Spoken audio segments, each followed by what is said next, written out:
I get really used to having players who, when I say that, say something real smart-assy, and that's how we start the recordings. But not today, I suppose. Time's come for more of Wrath of the Godzilla and Friends Retake the Holy. It's just the best name for any of the games. Might as well change the name of it here. Actually, no, because it'll screw up the search engine optimization when the CRPG comes out. So I'm really hoping to just ride Alcat's coattails. Hi, Alcat. You like my stuff when we stream Kingmaker, and I've been in contact with you, so I don't know if you watched this. Oops. Anyway, whatever. I'm rambling. Time's come for more Wrath of the Righteous. Boys, thank you so much for your support on Patreon, helping us live the dream, kill you with dragons for money. What more could you want? So we had a pretty big one last week. Lots of beat your head against the ground combat that like Wrath of the Righteous has been known for as we slowly drift up into rocket tag territory. Drift? It's drift. We're kind of at the point of the drift where like you've lost control of the vehicle and it's like rolling across several lanes of track. You know what I mean? We're like Deja Vu is blasting in the background. one said like the right side of tires have picked up and we just roll in hard. But gonna get those in character. I want to give you guys something in place of a hero point because like I feel like the game is still hard given that one of the marshals spent most of the last encounter like on the ground. I feel like there should be something going down, but I don't think it should be hero point something. So what I'll do for the in-character reflection to incentivize you, and I'll remind the four of you that you don't get one if you'd like, I'm not looking for a, last time we did this. I'm looking for behind your character's eyes, how you're feeling, how they're reacting to the situation. I think I'll give you a extra use of mythic power. It doesn't, like, you can't bank them. You can't, Grizok can't start his dragon horde of all the mythic powers that he's got. So when we get to the big demon lord fights, he vomits them at me. Though he probably still will. But I don't even get the appeal of dragon hordes. You collect a bunch of stuff and what, you sit on top of it? yeah, it's a really good butt warmer, my guy. Actually, it's probably not because I'm sorry to cut in, but my parents are trying to call me. Just do my reflection last, I guess. Sure. BRB. Tell mom and dad I said hi. Okay, so I don't have Wrath kind of, like I said, I haven't set it back up yet because this is probably fine for now. It'd be totally fine. But my OBS overlay for Wrath crapped its pants. So I think I'm just going to grab a... Oh... Yeah, I'll just take them as I see them in my Discord with Nick going last because somebody's got parents who love him. Adam, you first. Oh boy. Kieran is very conflicted because on one hand he's always been this like sniper slinger who sits in the back, and suddenly it wasn't like that. And so he's now sitting here going, can I actually fight people? I mean, it's super risky, and there's a lot of things he has to do to prepare, but he is definitely very, very confused. And he's kind of at a crossroads. Fair enough. I guess I should also get the, what are you playing? What's your class? What's the flavor of your race you've made? Things like that. Well, I am a 9th level alchemist.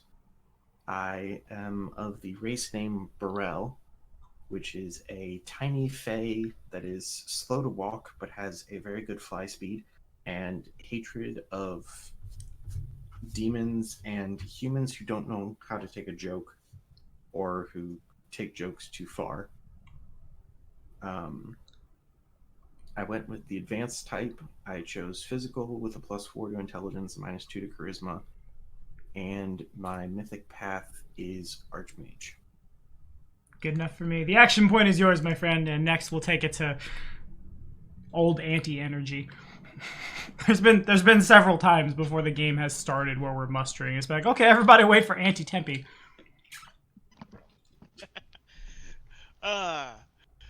Last time I was a little bit Worried because, I mean, it was really hard to keep everybody up, and I had to resort to not healing to keep everybody up.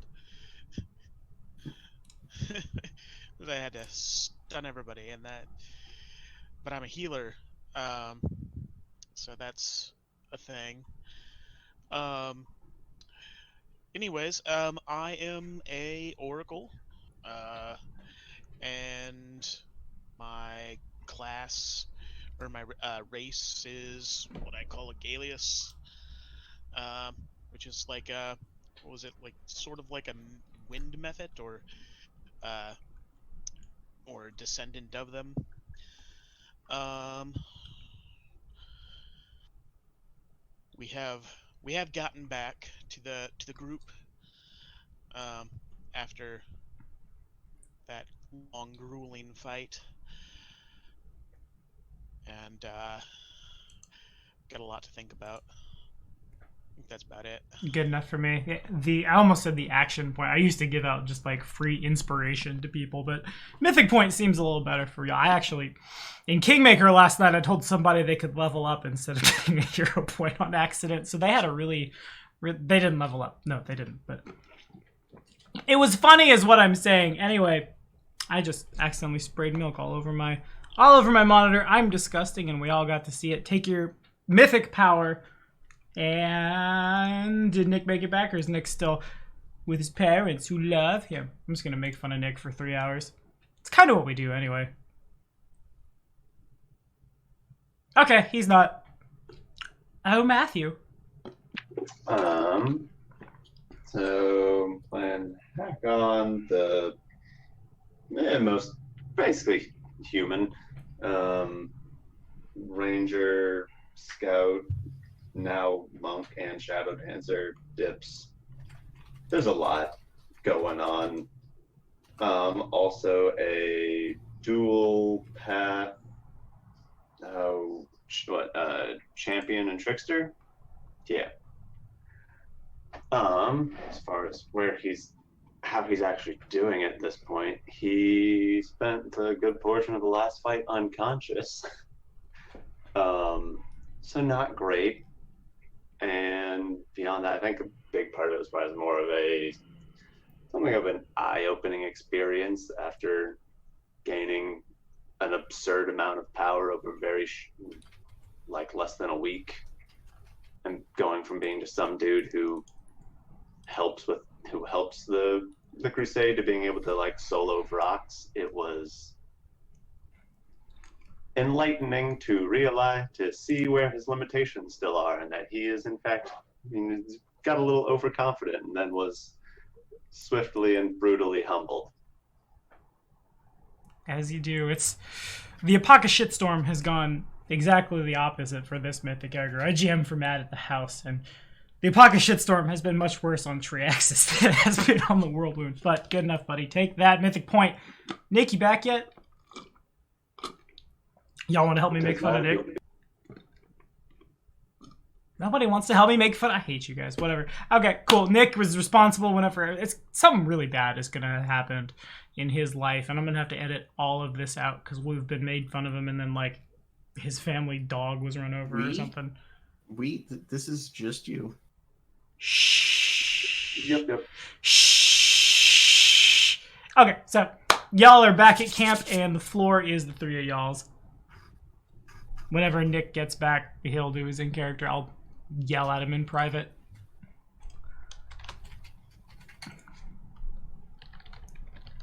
Sorry, how many mythic power do we normally have? Is it 7? 7. 3 times tier, I think. Yeah, it's 3 plus your tier times 2 or something weird. I mean, I have 7 on my page. Okay, then yeah, I think that sounds right. To be honest, that's one of the things I like the most about Minotaur. Or double your mythic tier. I shouldn't say Minotaur. I should say Dyslexic Sheets, those guys' mythic sheet. Because it has the formula just right there. Because I can't remember that formula to save my life. But that many +1. I am very sad because I saw something that I wanted to save and now I can't find it again. Feels bad, man. When there is no more room in hell, God damn it. the Lizard King shall walk the earth. Did I interrupt anyone? No, please, the floor is yours. It is? Yeah, everybody else has done their in-character but you. Okay, well, so Grazak basically had, it almost sounded like it was like an empathic, like, momentary link with Apsu himself for a moment. So that was interesting during that whole communion. We're gonna do with the dragon, but one thing's for sure is that, as I've said before, Grazak definitely wants to get answers out of him before we decide its fate. And you are who, and you're playing a what? Oh, yeah, I'm playing as Grazak, the Paladin of Apsu. Good enough for me. And the mythic champion path. Sure. Okay. And the floor is y'all's. Okay. Did we decide if I could start making the magic item? Well, do you want to start doing that now? Because we still have one more in Dresden. I mean, it's like a 30-something day thing. Yeah. Kieran could certainly knock 8 hours out while everybody is resting.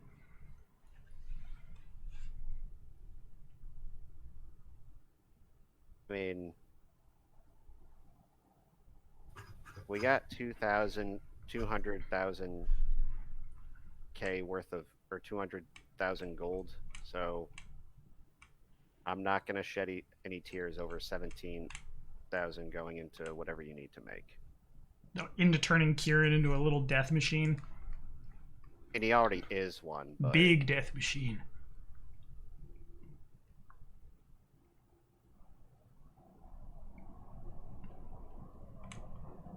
Okay, so that'll take 25 days.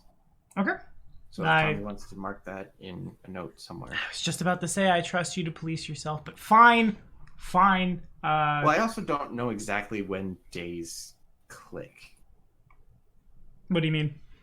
Like, playing this style, like, the past 3 sessions have probably all been in a day.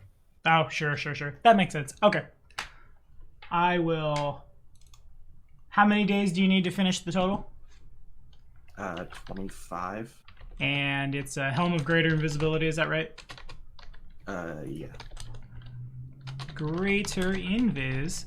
And you are 1/25th of the way there. I'll save that notepad. I really got to stop making things on notepads. It's the 21st century, and I can use Google Docs like normal people, but I don't wanna.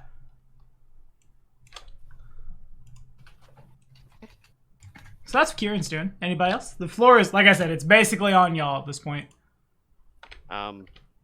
We are starting. Are we starting in the morning? We can. Get your rest now. Exactly. Have we rested yet, or is that what we're doing? We came back to camp. Essentially, we saw some people. They said some things, and we went bed. Good. Tell me the rest in the morning. Falls into the bed. It's a mood. It's a whole mood. Uh-huh. Okay, so then we'll say 8 hours have passed. Everybody is rested, refreshed. Yeah. Still trying to shake off the mind-boggling sensation of being in contact with a god. Kids these days and their divine casters. If I have not done so yet, would like to file off all the Pazuzus off of my wave blade. You did that last time. Bit of a downdraft when you did it, but you were able to do so. Cool.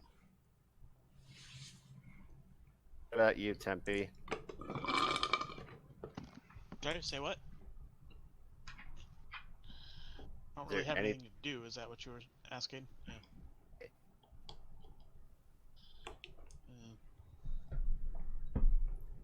I guess one know more thing. Oh, sorry. Go ahead. I was gonna say, I know that we wanted to talk to a bunch of the people, but not sure what questions we have to ask them. Nick was actually kind enough to give me a whole list of questions so I could prep in advance.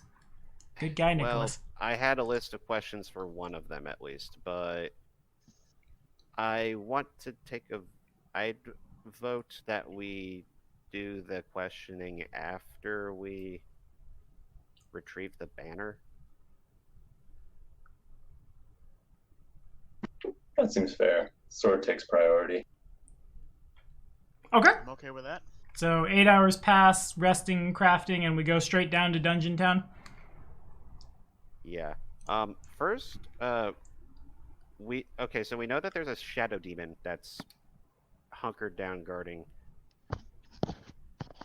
demons. We can see what the books have to say.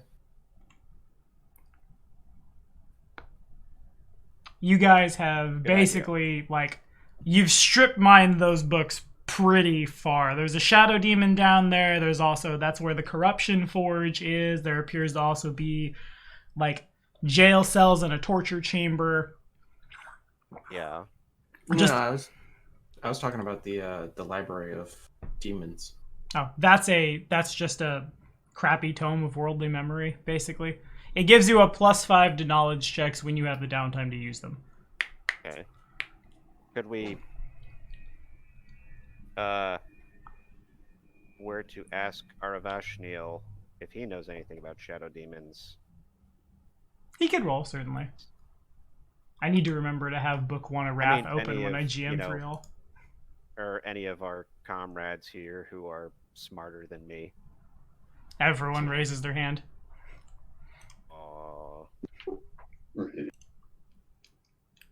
Can we make knowledge checks? Certainly.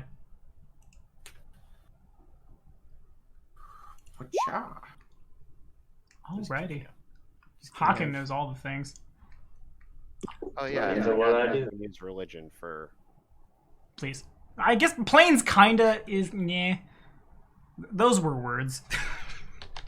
I've had a long week. Leave me alone. Whatcha? I keep forgetting today's a leap day. Bam. Alrighty, so Grizak, you're not super sure. It's probably a demon that's shadowy.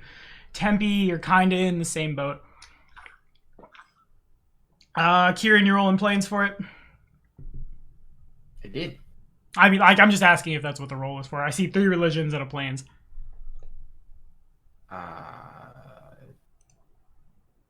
Yeah. The answer, I get. Yes. I don't have religion. Me I can neither. do arcane or nature. Okay, so they're probably... Yeah, Haken, Kieran, the two of you, I'd say put your heads together, but I'm concerned if you did that Kieran would, rocket backwards from the Force. Tiny character problems.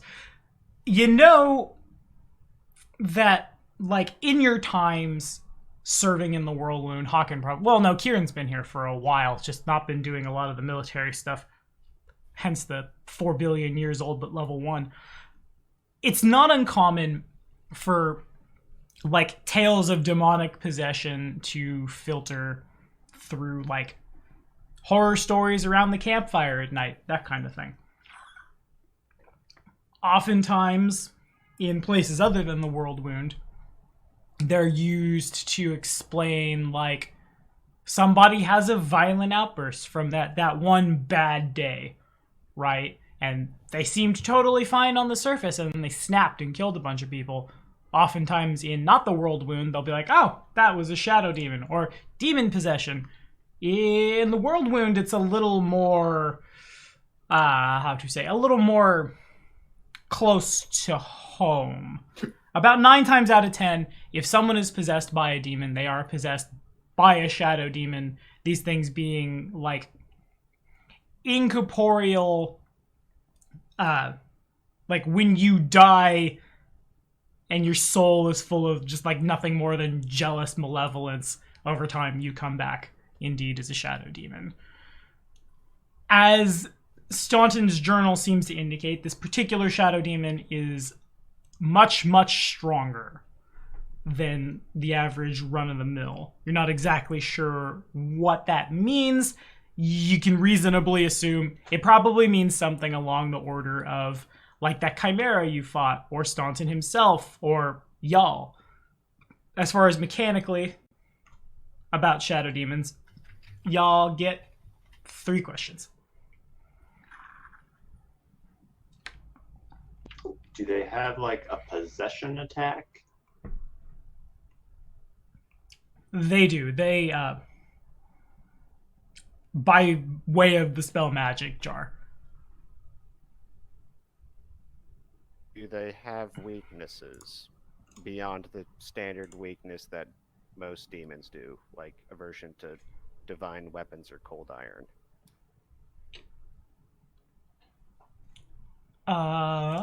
Yes. Usually how you beat a shadow demon is to hit it with sunlight, because if they're like in areas of bright light, this might be why the shadow demon is underground. They become like vampire level powerless. They can't attack if they're caught in sunlight. They can only, like, they're staggered, basically. This doesn't work if they're possessing someone, but if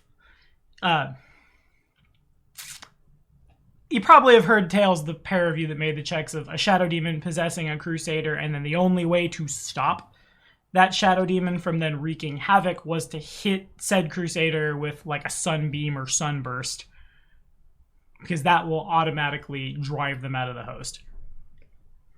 Gotcha. Nice. And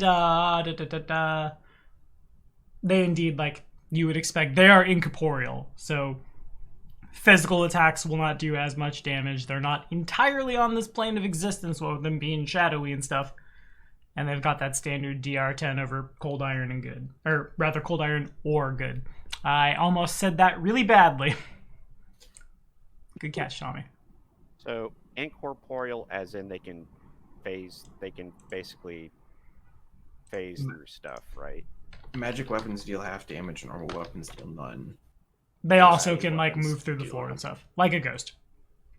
What about Hey, Spoopy armor? boy. What about Spoopy boy. armor? Force armor works. Yeah, like all of the, if a ghost attacks you, all of its attacks are touch attacks. They would ignore, like it would move right through your armor, but like mage armor, shield, force effects. Dodge. Dexterity. So that might be a good time to mention that I've been using just Masterwork Cold Iron Wave Blades. I don't actually have magic weapons for melee.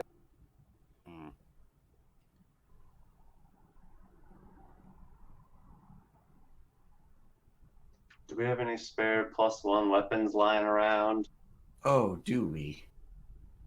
Would you like a +1 spell storing light hammer? Does magic armor? No, that doesn't work. Mm-mm.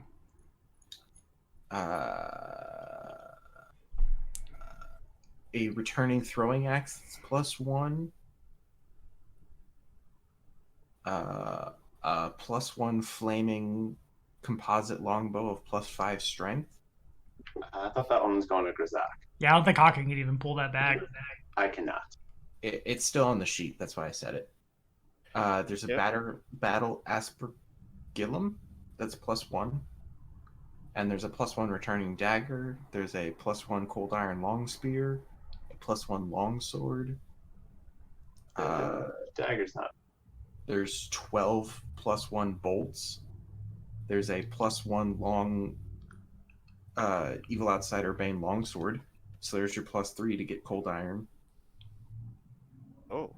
And there's a +1 adamantine morning star. For when you just need to get through that door. Yeah. Knock, knock. Who's Smash there? that Not your hardness.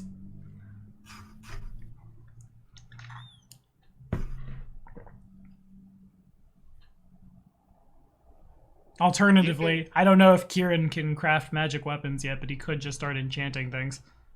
I can't do 2 at 1. Oh, right, because you started the thing. So I'd have to pick. Hakan, how are you with long swords? Is that a weapon that you can wield in the same way that you wield your wave blades? No, I really kind of need. Looks like the dagger would work, but really looking more for like finesse weapons. I think that throwing axe might also do the trick. The light hammer is also a light weapon. Hence the name.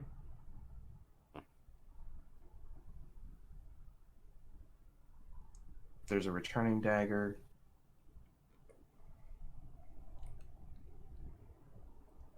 I really wanted to be able to sort this sheet, but I can't figure out how to do it. So how about you take the throwing axe and the +1 dagger? Yeah, I think that's the best option. Does anybody have a better suggestion for what button to use for the voice to talk? Because the down key is caught. Yeah, it would. When I use push to talk, I use period on the numpad. And turn off your numpad. Yeah. I just really like to type everywhere. I have buttons on my mouse that I use. That would be good too, yeah. Is fair. Is good idea. Is good. Very good idea. You guys do have one more question about shadow demons as well.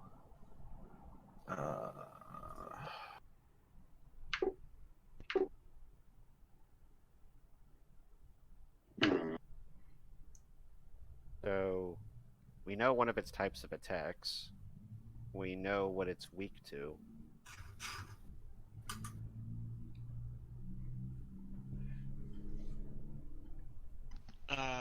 Does it have any special defenses? Yeah. I did. I should also then, on that note, I should throw in it does possess spell resistance, but its spell resistance is not like it exists. It's there, but a 17 is not super scary. For a normal one. Yeah. Does it have? And people can tell me not to ask this if. Don't ask it. I don't know. Does it have special senses? Yeah, you'd be able to ask stuff like that. So yeah, Matt makes a good point. We are like, what I'm giving you is stuff about a shadow demon. This is obviously a very souped up one, and there's not like, the only rule on that front is there are no rules. There's not necessarily a like knowledge check for the mythic power that lets you cast from every spell list, that kind of thing. Right. As far as special senses go, like most demons, it can see in the dark. Everything else mostly comes from like its own like magical abilities and things. Okay. Is Mage Armor a self spell? You know. Cast on way too many Mastodons in Kingmaker. Okay. Shield is. I don't want to call them cohorts because that's not the right term, but my cohorts will walk up and be like, "We got you two covered." Everybody gets a quick Mage Armor. Well, I mean, I don't need one. I don't know about Tempe. Tempe, do you want one? You wouldn't need one either. I have the Air barrier. Yeah, air barrier, which like so all but one of my AC is still going to be normal. This is a totally random non sequitur, but when people say that they're playing an Oradin, do they mean like you are mostly a paladin, but then you have enough Oracle to do like revelations on top of it, or is it the other way around? It's the other way around usually. It's usually an Oradin or a Palical is how you say it, or how I've seen it said. So you're either an Oracle Paladin or a Paladin Oracle. Okay. I do have an option I'm for... confused as to where that came out of. But I'm playing an Oracle on Tuesday nights, and I've really, really liked it, and I also like Marshals. And so if I could just get all the Charisma synergy to get my Charisma to all the things, and then beat you to death with my Charisma. I do ask, Jeez. what type of Oracle? We can talk about this on not Wrath time. We're going to sit here and ramble about oracles for 3 hours, which I'm kind of okay with, but y'all might not be. I mean, game is game. Facts. Yeah, so my companions can give you a 3 hour. I mean, I've got my This sounds like a great time to use the Luminous Armor spell. What does that do? It's essentially paladin version of mage armor. Oh, dope. I'll throw the link up. But I learned something today. If you have it, use it. I'm just trying to fill in gaps. I will. I mean, I also don't know how long they've been down, so I could also throw money into Scrolls of Shield.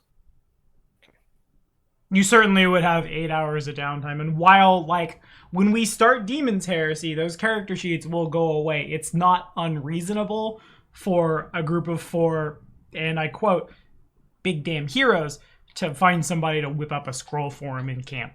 Matter of fact, that's probably what they've been doing on the entire campaign to Dresden, is just, like, on scroll duty with all the paladins with the charisma to be able to use magic device them.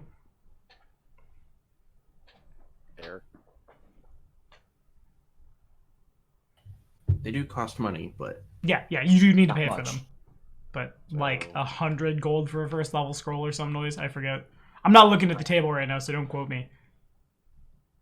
I think it's 25 for a Scroll of Shield. To the table! Away! Well, I'm looking at the scroll that I have on my character sheet. A That says 25. scroll, yep, you got it. First level cleric, druid, or wizard spell is 25 gold.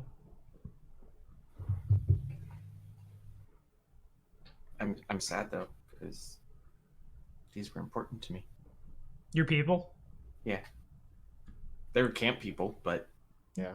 They exist still. They're around. okay. Oh yeah, we also have the ghost. Oh, I mean, What?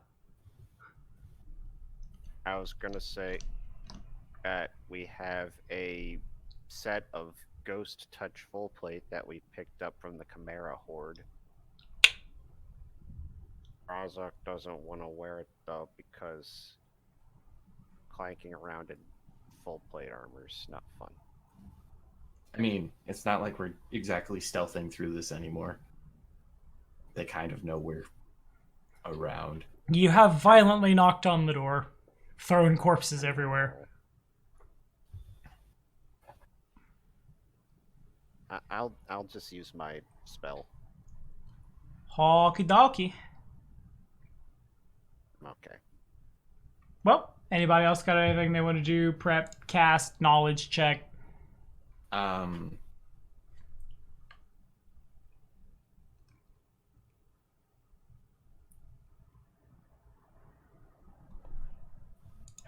No, just cry. There. Okay, so then my next couple of questions. Well, go ahead. I hear somebody talking. These sling bullets, the +1 Evil Bane sling bullets that we got. Mm-hmm. Do you remember where we got those? They would have been in place of like +1 Evil Outsider Bane arrows. I think you got them in Citadel Dresden, like on the top floor. My only question are they soft stone or are they regular sling bullets? Sure, they are soft stone. If they're not, you can probably find a way to make it work for your class. Okay. Okay. That's why I've kind of not been using them. So I'm like, Because it shuts These are off half for- your D6. yes. More After- than that. After I made a video about how your class works, I understand it a lot better. It's been very good for me. Okay, so then my next couple of questions are for Hakan and Grzak. Grzak and Hakan, I haven't said that in a long time, and it just feels really fun. Will Ubin or Shaga be joining us on our adventure? Shaga can hang out topside. Okay. Yeah, I don't see Ubin being particularly helpful fighting a shadow demon. Reasonable. Okie dokie. In that case, I will. You guys make your way back through the At some point, probably the second thing that the wizards do if they're not just on like scroll-omancy is prestidigitation duties to clean armor and things. So like people are in the process of undefacing the temples, getting the blood off the walls, so on and so forth, and y'all are able to make your way down. The door was locked, but names are hard. Staunton's key opens the door. Y'all have been on the map for a little while, and I just now realized that. Dope. So I'll let y'all police yourselves, because making the dynamic lighting for jail cells is really difficult, where you see those little, like, dots on the board. Nope, I don't see anything. You don't see anything. Why don't you see? Oh, you don't. Why don't you see anything? Why isn't it ready? Please support us on Patreon so I can keep betraying my guy. Probably because you have it set up for dark vision. No, you guys didn't have control of your tokens, and I don't know why. Okay, now I see myself and nothing else. Because it's dark down here. Well, that makes me sad. Who did I click on? I need to... At some point between here and book 3, I'll reset the tokens. But where those little, like, dots are, Grzak can see them, Tempe can see them.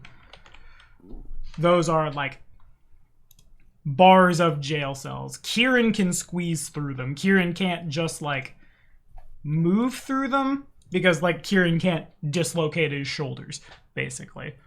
Everybody else would need to go around the long way. And it is dark down here. Okay. So whoever it is would like to be the light source. Well, thanks to how luminous armor works, I'm basically already a light source. You're the light source. Good. I'm so glad it's the paladin. Luminous armor functions essentially, it sheds light equivalent to a daylight spell. Damn. So you just run at the Shadow Demon doing that. And then he just explodes. Good enough. I was before, but now it actually has practical purpose. Okay. So first things first, as you guys make your way down here, there are demonic carvings and runes all, like, it's very obvious this part of the dungeon was not, like, made by the dwarves who built the citadel. Runes are, like, twisting, like, literally moving around on the walls, pulsing. It kind of, like, reacts to Grzak's armor when Grzak moves and the light hits it. There's this strange greenish, reddish, brownish, purplish lichen that, like, when the light hits it, it lights up and pulses a little, kind of. The noise that it makes kind of sounds like a mixture of Abyssal backwards and, like, the noises that Tribbles from OG Star Trek made. So that's both adorable and terrifying. I don't like this place. You guys also can hear from time to time. Actually, really quickly, if the 4 of you could all make will saves for me. What? Will saves. Save day will. Oh. We're already starting with that. Starting with that. Yay. Alrighty. Grzak Tempe, you pass with flying colors. Haken would fail. How do you have a +4 on a... That's probably for a different save. Never mind. Okay, so everyone passes but Haken, if Haken would like to surge.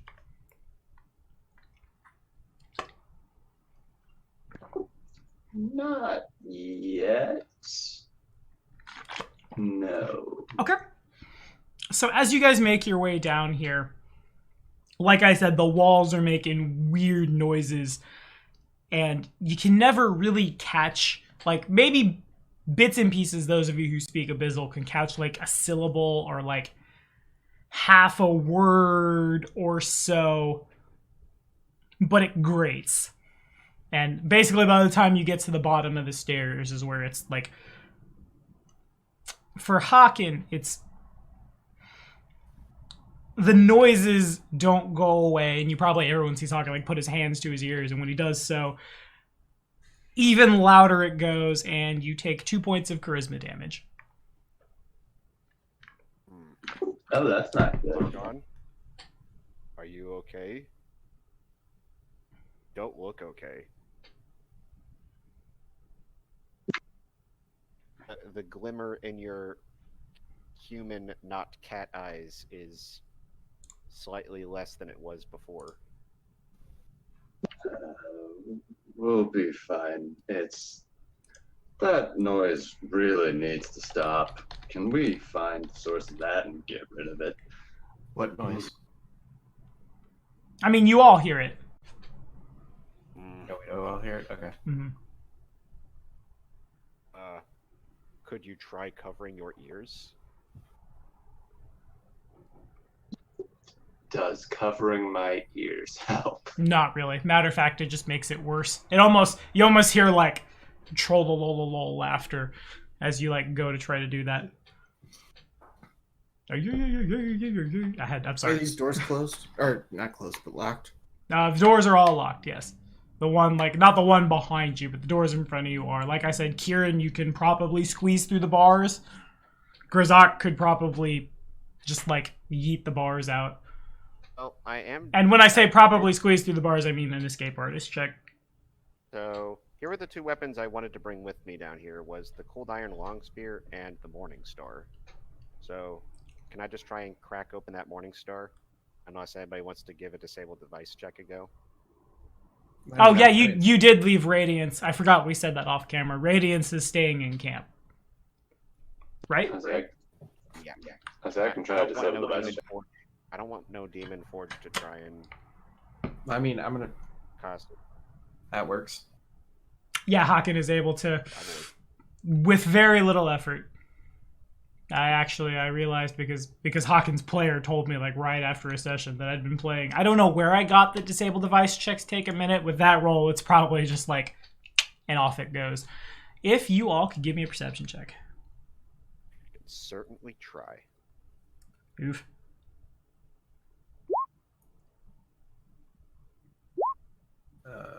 Find. Ah, there we go. Where's that? There's that. Hey, I can see things. You can. The walls of this chamber hold numerous dark, narrow prison cells. Around the main entrance stands an iron cage with a cell door blocking entrance into the main vault. There are a total of 1, 2, 3, 4, 5, 6, 7, 8, like, within these cells here, there are 8 bodies. They kind of just lie slumped against the wall, or in some cases, like face down on the floor. Gross. What? Are they recognizable? They do appear to be Crusaders. Not anybody you know specifically. It looks like they've been here for a while. Like, you don't need a heal check to know that they probably died of starvation. Oh, Okay. So they are bodies. not edible. Yeah. Sorry. That was a joke. A man's gotta eat. I mean, they're probably edible. They're just probably not nutritious. Actually worships Orgathoa. I think Matt killed himself. Everything went black. I don't know what. Well, that was odd. I mean, there's a door here, it looks like. Yeah. And there are 2 bigger, like over here and then over here, there are a couple of bigger corridors, which, like, they look like they once housed the jailers. Like, there's tables and chairs. Probably miscellaneous torture implements. Was there anything on the bodies? Just, like, ratty, like, I don't want to say clothing. More like the proverbial, like, potato sack. Right? Y'all know what I mean? Okay. Other than They that, didn't have any like items that were left or intact on their. unfortunately Oh, not. no, No. they were prisoners. They wouldn't have let them have that. Yeah. You say that, but we found a prisoner who had his rapier sitting right next to him. Yeah, these guys look like they've been left behind for a really long time, and it probably smells down here from the several bodies that have been left in their cells to die of starvation. Great. The screaming madness and the smell. This is lovely.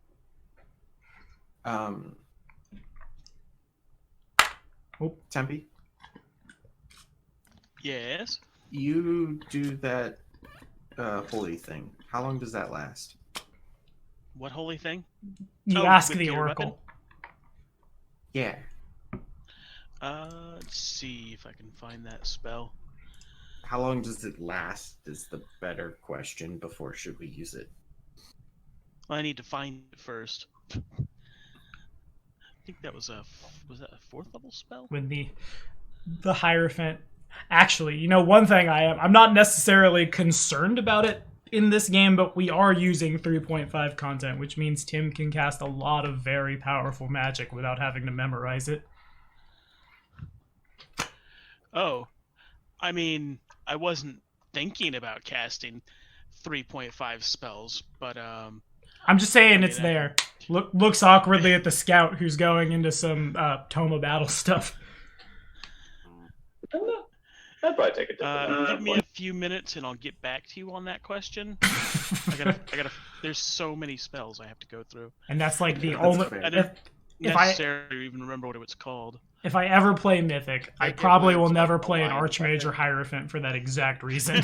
Just like, hold on, guys. Book. Wait, hold on. We have Tarendulev's scales. Oh, You yeah, can I use was- aligned weapon to align your weapon. Yeah, but that only does one weapon. I'll say this can be used 3 times a day, and so that could cover both of my weapons and one of Grazak's. Won't even need. It is not a wizard spell. But the Trendle scale also lasts for 19 minutes, so that can probably safely get us. Fine. Yeah. Which weapon do you want to use the scale on? The spear or the sword? Oh, I was going to say that Hakan could use the scale on the weapons that he's wielding right now. Oh yes, yeah. I was going to get to that after we figured out the holy weapon thing. Okay, But yeah, I'm gonna. I'll allow. Radical weapon gives the holy descriptor, or unholy, or axiomatic, or anarchic, for 1 minute per level, and I can cast it as a level. What level are we right now? Level 9. So level 11. It's weird that I consider level 9 to be high level play. It's been a long time since I GM'd this high level of a campaign.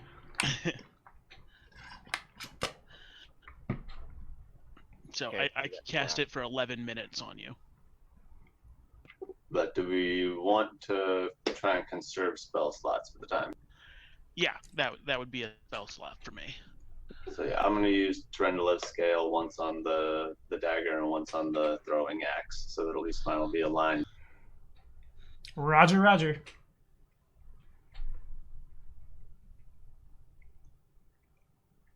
Speaking of vectors, I say we make a vector towards this direction. Okay. Did we check the other 2 hallways? Both of them seem to lead into, like I said, like jailer's quarters, basically. They didn't like sleep there or anything, but there's tables, chairs, misc, torture implements, things of that nature.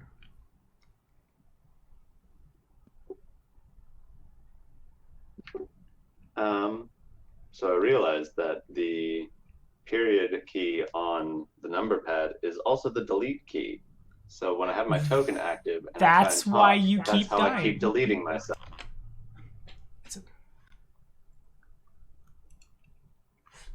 Yeah, was there anything of interest among their stuff, or like anything left out, or has it been pretty like abandoned and empty? You guys could certainly look. One of the things I'm now liking the most about 2nd edition is it's very clearly codified how long that takes. But like, if someone wants to stop and roll perception for the purposes of like things that are happening in the dungeon to your brains and buffs and things of that nature, a clock will tick.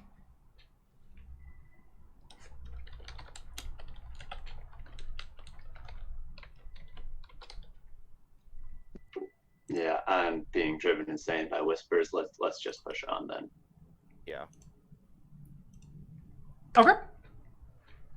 Well, that door in fact is locked in front of you. Whether you want to open it with a rogue or with a knock knock, who's there? Never mind. As it says, it trapped. No, does not appear to be. Boom. And if you could make perception checks. Can I keep that perception check? Sure. Oh wait, no, because I actually used it for something.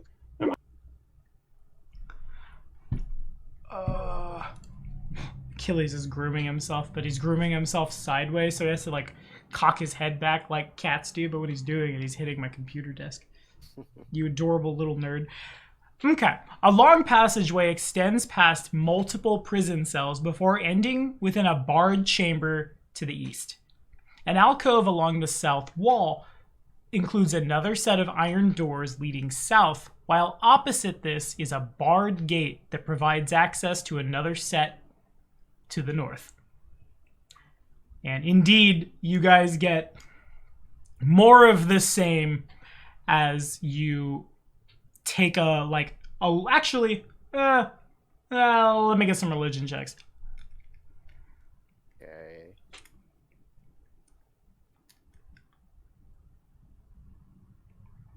I think we all Kieran, a dog appears and it likes you very much. Congratulations. What? Because you rolled a handle animal. It was a bad joke. Leave me be. I am the master of bad jokes. So inside the cells, as you guys move forward here, the bodies look considerably more fresh. Nobody knows a name, but Hawken probably at least recognizes faces of people who you served with, at Villareth Ford, who one day went missing. Their bodies have been, their skin is unnaturally pale. Their eyes are kind of bloodshot a little bit. In some cases, hair has fallen out. They look like vampire spawn. But something has, come through and killed them. Got through the bars, stabbed them to death.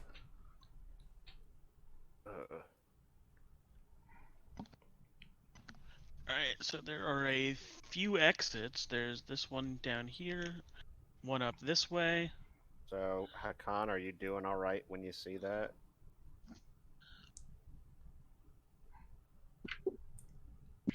God damn it. He's not okay. He disappears. He opes out. So wait, you said that they do look like vampire spawn though? It's not just pale, messed up? Yeah, but then something had killed them. Reached through. Some of them have visible slash wounds across them, or as if they had run to the end of their bars to try to old school zombie game arms through and to try to grab somebody, but then something hacked an arm off. So what's the difference between a vampire and a vampire spawn? Well, Is a spawn? Spawn are weaker. and are made as a result of a vampire feeding to death on someone. They're degenerate vampires, but not the full thing. But we haven't seen any vampires in the World Wound, so that just adds one more thing to be concerned about.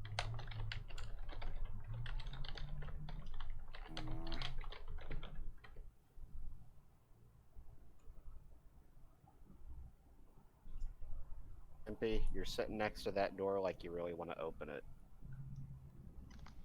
Yeah, I was just waiting for you guys to... Yeah, I'll go ahead and open this door. See what's there. Indeed, it is locked again. Nope. Move over for someone to unlock it. So, I'm going to keep doing that. I'm so sorry. What's with this room at the end of the hall where it looks like there's... It looks like an enclosed room with more cages around it. I reflexively re-up your token.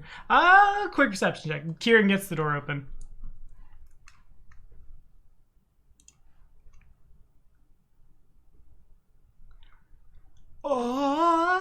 In that room, gotta do, big scroll. It's more of the same. 10 individual cells lining the walls of the prison block. There's enough light coming from Grizok's armor that you can, like, see in. It looks more like more people became vampire spawn and then something killed them. What the hell happened down here? It's just another case of, it looks like I'm just monsters using the corpses as playthings.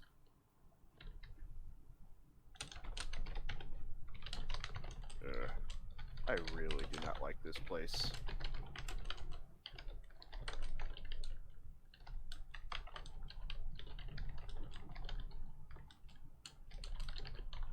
Okay. Kieran is indeed able to pop the door open. Whoop. And perception checks. Okay. That's what that 30 is. I really like the flavor text they used here. This dank hall contains a restraining table and various implements of torture. The sharp tang of fresh blood hangs heavy in the air. There are, as you go looking around, there are a couple of, you recognize them. Those of you who aren't Matt probably Hold recognize up them. there, partner. Yes? Tempe. It's just like scooting ahead. I stopped at the corridor. Just wanted to see in here. You guys recognize blood demons. They appeared at your mythic apotheosis. They lie dead all over the floor. What?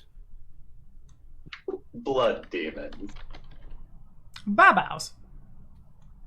Oh, okay. Okay. I know what we're talking about.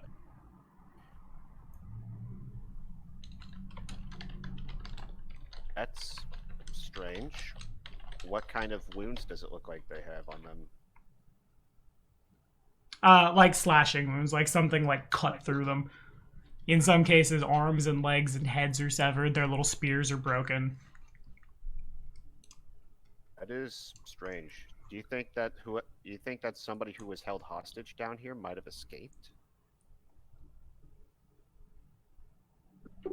I mean, maybe something seems to have been killing all their guys. Unless that shadow demon got real ticked off with this. Well, it sounds like they sort of died the same way that the people up there died, didn't they? Did. Did the prisoners die? So it's not just killing demons. It's killing anything it sees.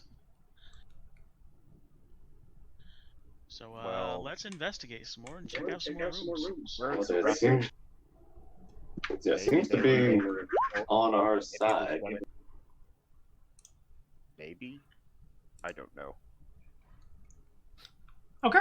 Kieran, you are able to pop the door open. All I know is that I'm disturbed by the fact that I actually kind of like how this room smells. Smell of congealed blood.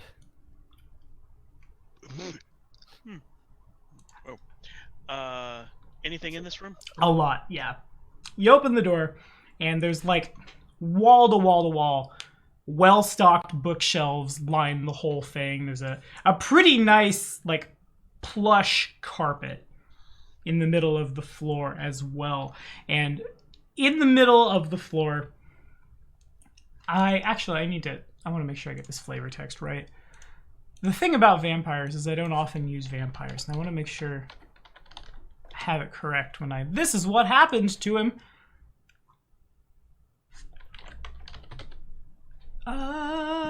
This is the part where there's some random loading screen stuff.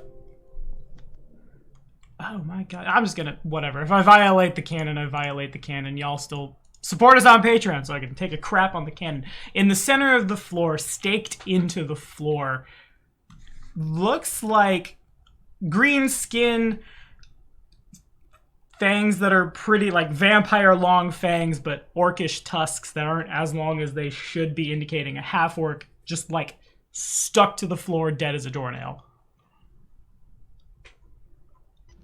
Fun. I'm gonna do a quick perception check and see if there's anything worth taking in this room, including the books. Yeah, books. The books are really nice. The you assume from the like also his hands are a little too big and they end in like 3 or 4 inch nails. You assume the vampire has been like stripped of all of the stuff that he had. He's not carrying anything, but the books themselves, they much like what you found in the Chimera's hoard, you go perusing them and just years and years and years and years clearly of collecting various, like, in some cases actually also it looks like the vampire had wrote them, just recorded history dating back to the first Mendevian Crusade and the days of ancient Sarkoris. There's also like a lot of stuff, not even just about the Abyss, about like the outer planes at large. There's probably about 300 or so books in all. You could get a couple thousand gold out of them, or a +4 circumstance bonus to anyone consulting them as part of a knowledge the planes check. I'm also going to say history. It doesn't say history in here, but like they talk about the First Crusade and stuff, so that makes sense to me. I think our Rift-warded friend would us out if he saw this whole stockpile of books. Prendilev's library. Would I recognize any titles that are in here or no? No, but some of the works are similar. Alright, let's grab those for later use, for later perusal, and move on. They're also, I should say, everybody's able to see it because it's kind of like hanging half open. It's not in the dynamic lighting, but there's a secret door right here. Like a bit of the wall. Accidentally find it when we're like taking out books. Pulls, yeah, it's one of a bookshelf that just beep beep beep. No, there's just like it kind of hangs open a little bit, and you can see inside the room. There's what you're pretty sure it's smashed into bits and pieces now, but it was probably that vampire's coffin. Ah, okay.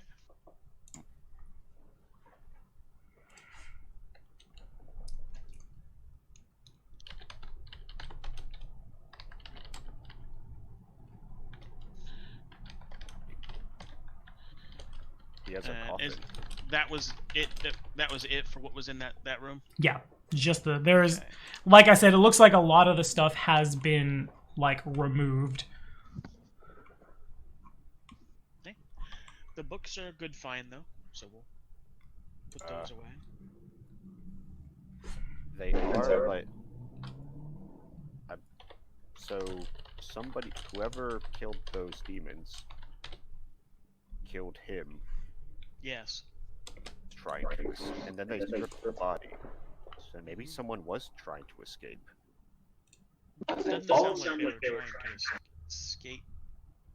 Just sounds like they were looting him. Have all of the injuries been like consistent? Like, does it look like one person potentially did this, or like there was a group that came through?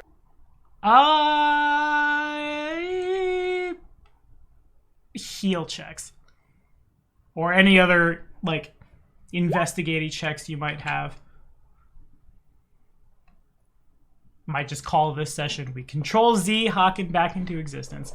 Yeah, no, Grzak, it's pretty easy to tell. It looks like someone had a, like, you're not exactly sure what the weapon in question was, but a lot of the attacks are the same. A lot of the, like, some kind of slashing weapon with a pretty sizable head, and the cuts are the same, and the same parts of the same body, things like that. Probably just one guy. Huh. Certainly if it was more than one, like, there would be a little bit of variance. You would expect to see different cuts in different places, most likely different kinds of wounds from different styles of weapons, so on and so forth. But this is all looks like the wounds are from the same type of weapon. Yeah. And the style's the same. Again, the style's the same though, so seems like this is one person doing this.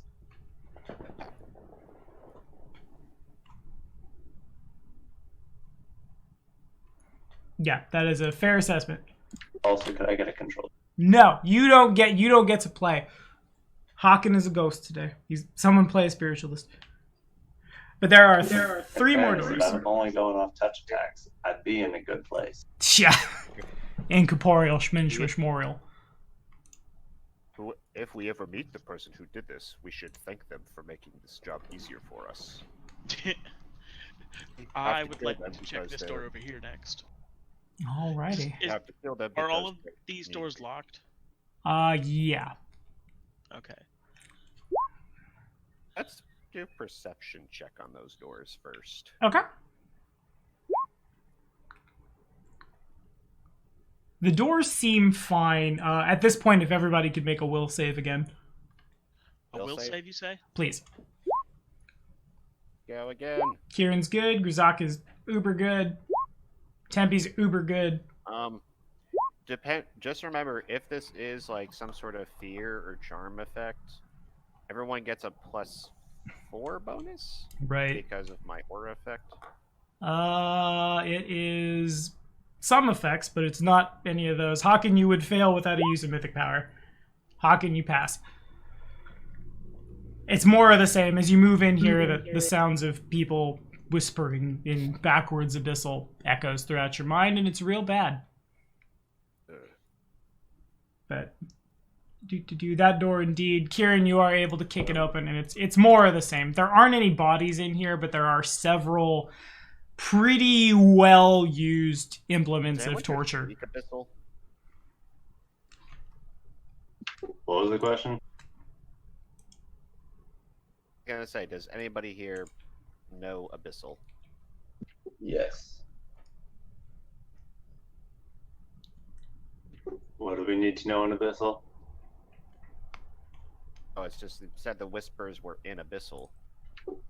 Oh, do I understand what they're saying? No, you got like I said at the start, it's at most like half a word or a syllable backwards. Oh, okay, my bad. You could probably like get a kind of thing out of it, and maybe if you listened really closely, you could piece it together. But you don't think that would be the best idea. So, more that I can recognize it's in Abyssal, but mostly it's just a bunch of incoherent whispering. That seems to grate against your mind, yeah.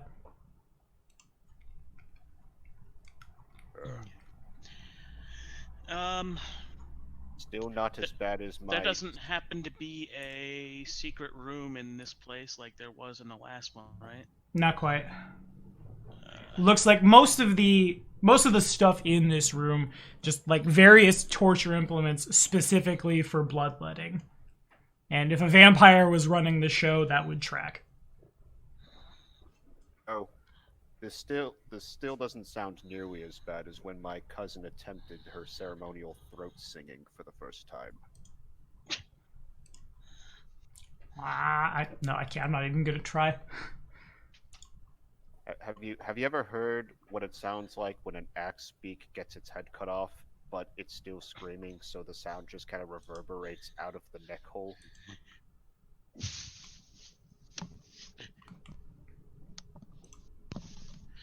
If you haven't heard that voice, I consider you lucky.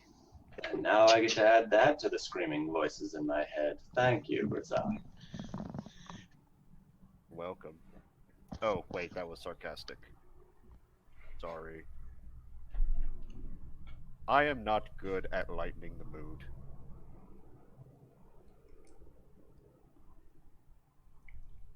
So what's in the next room? It's more of the same.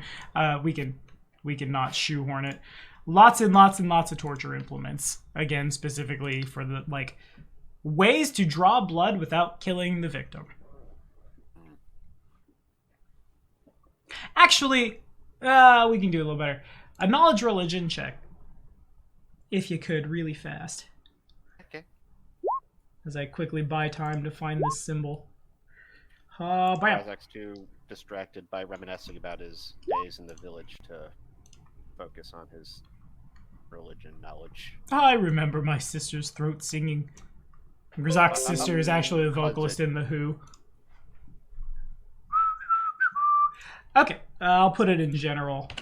A lot of times, like repeated throughout this room on the torture emblem, it's probably on the vampire himself, this symbol. Which, Grzak, yeah, your cousin's throat singing was bad and you don't remember. But Tempe and Hawken is just king of the religion checks. I always forget he's not a rogue, he's not a ranger, he's a strange combination of both. It is the unholy symbol of a demon lord, the demon lord of envy, lies, and like at the very top of the order, murder. The demon lord Shax. He rules an abyssal realm known as Charnelhome, which is just basically an enormous mansion the size of a city, fond of inviting captured enemies, as well as, like, greatest worshippers of him into the chambers of the building. For those who survive the death traps within, often serve as lessons to how he can improve those death traps. He's particularly skilled at blinding, bloodletting, and oftentimes is worshipped by all manners of torturers, evil nobles. He's pretty popular amongst the drow of the Darklands, as well as, like, vampires.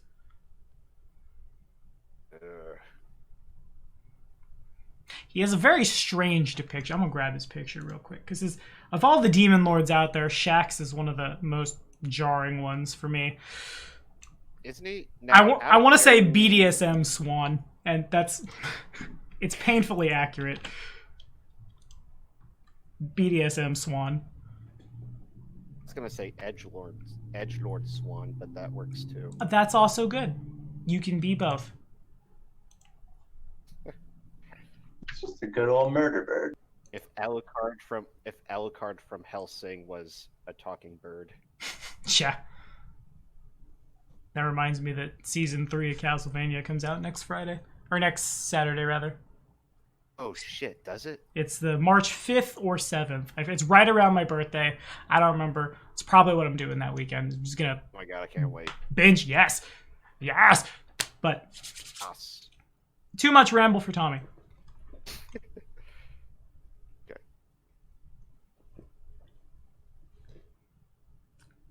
And what's your next move, team?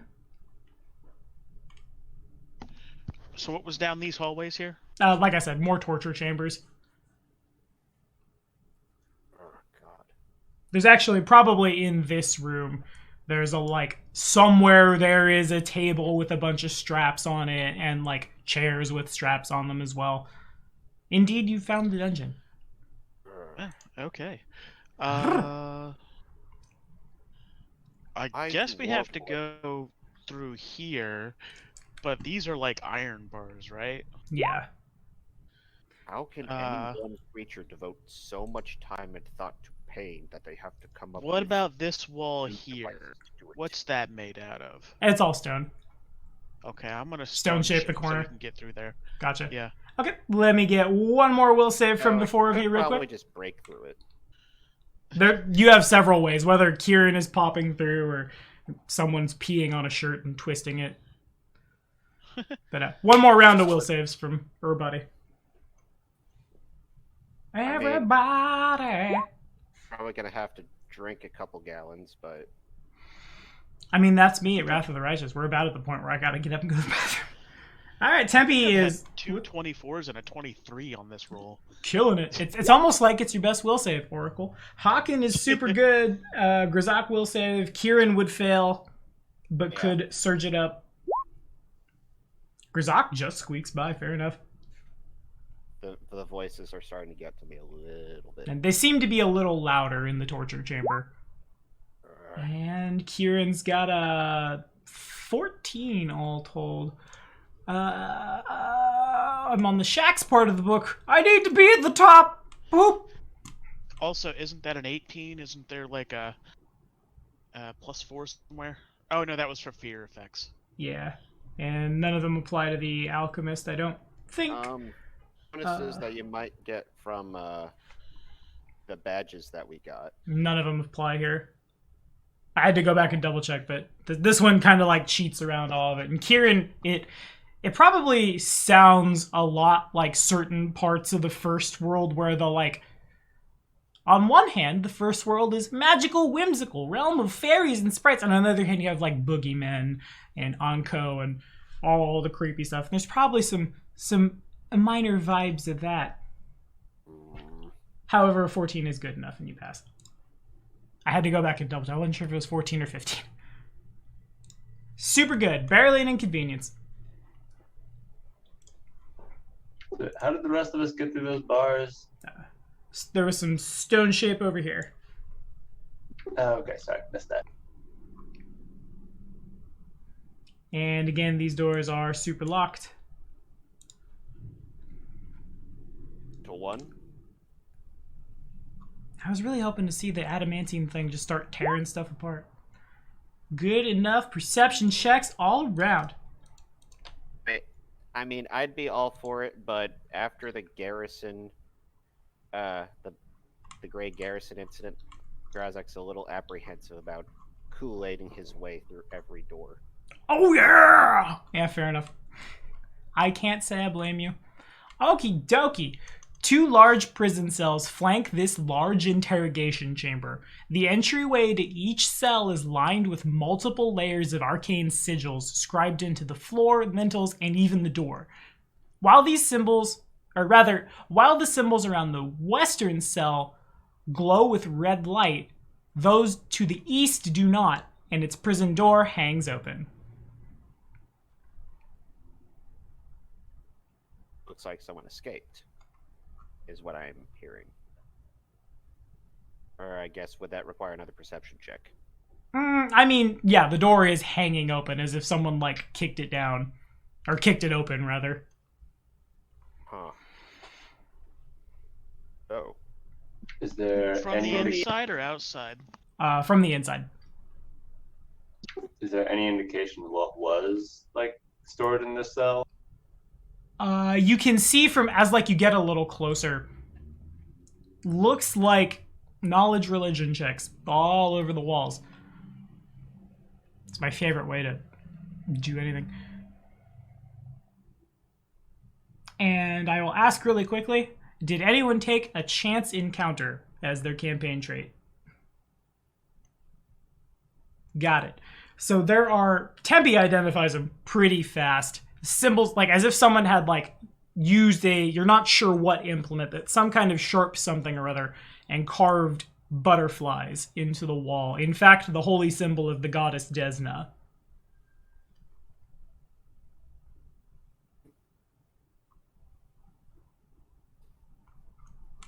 Desna? Desna, indeed. She's associated with travel, the stars, what else? Travel in the stars is what I remember. I'm remembering right. In the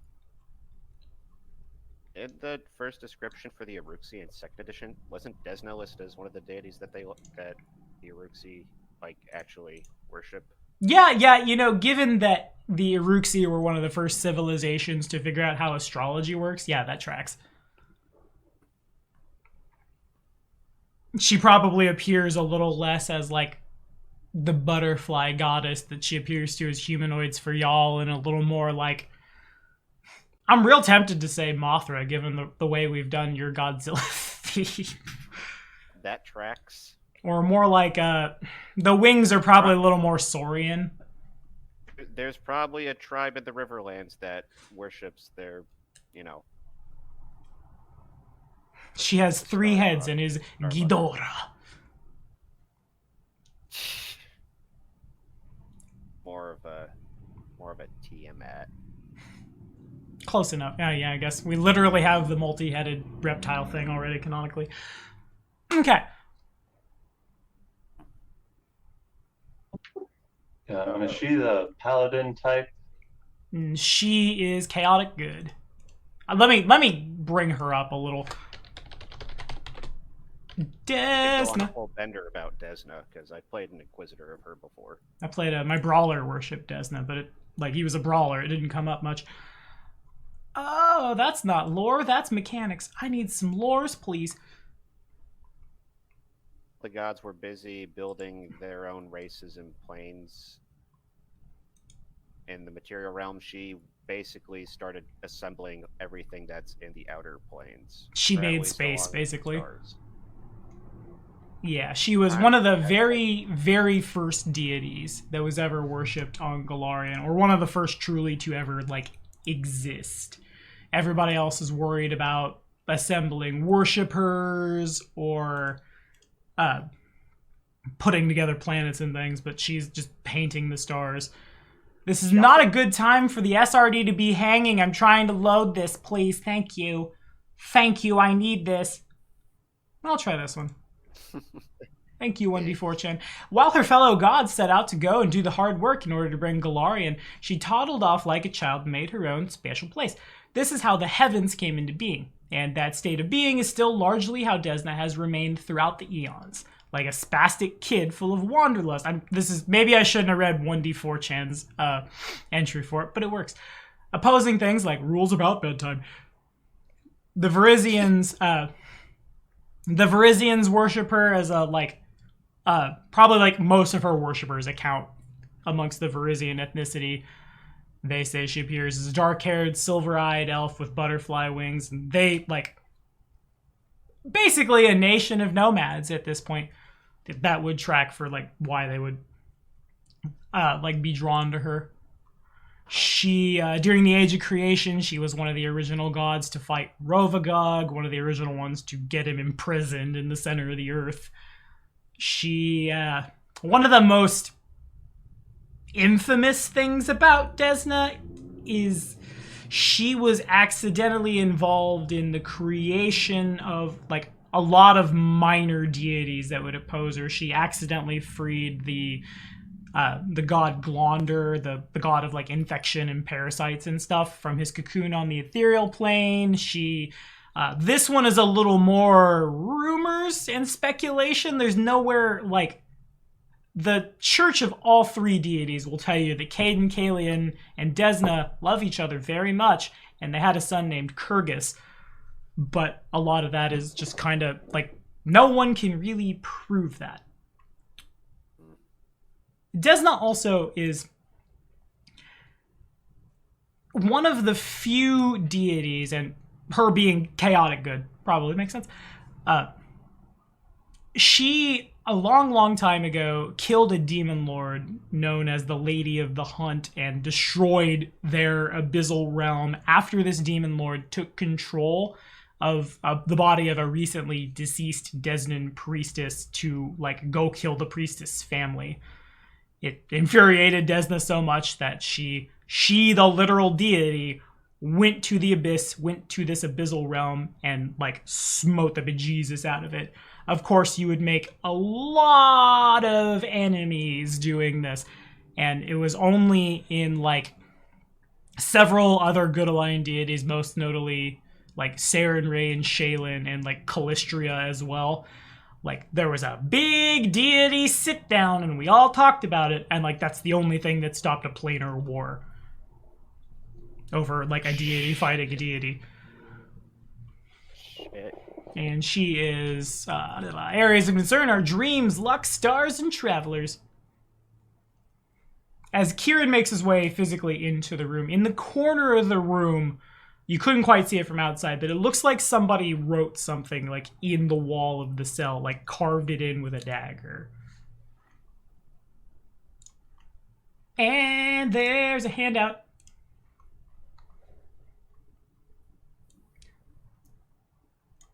You just threw a lot of lore at us on Desna, so we Boom! all just collectively know that now. Yeah. Desna's a core deity and someone rolled a 30. Or a 25. Yeah, 25 and 30. Y'all know all the things about all the Desnas. And let me make sure I don't want to alter this.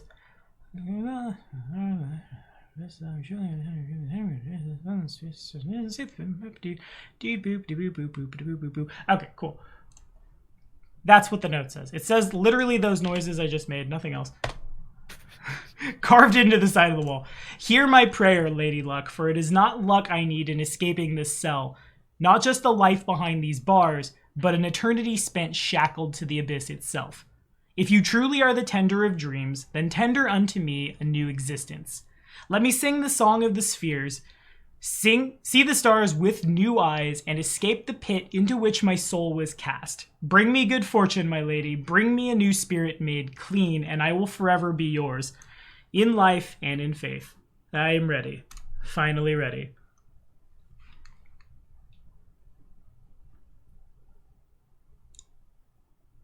Huh. What is... Maybe one of Stanton's cronies wasn't quite so loyal to the demons after all. what it seems like. Weird how she defined herself as being... She was part of the abyss, not just bound to it. Right into it.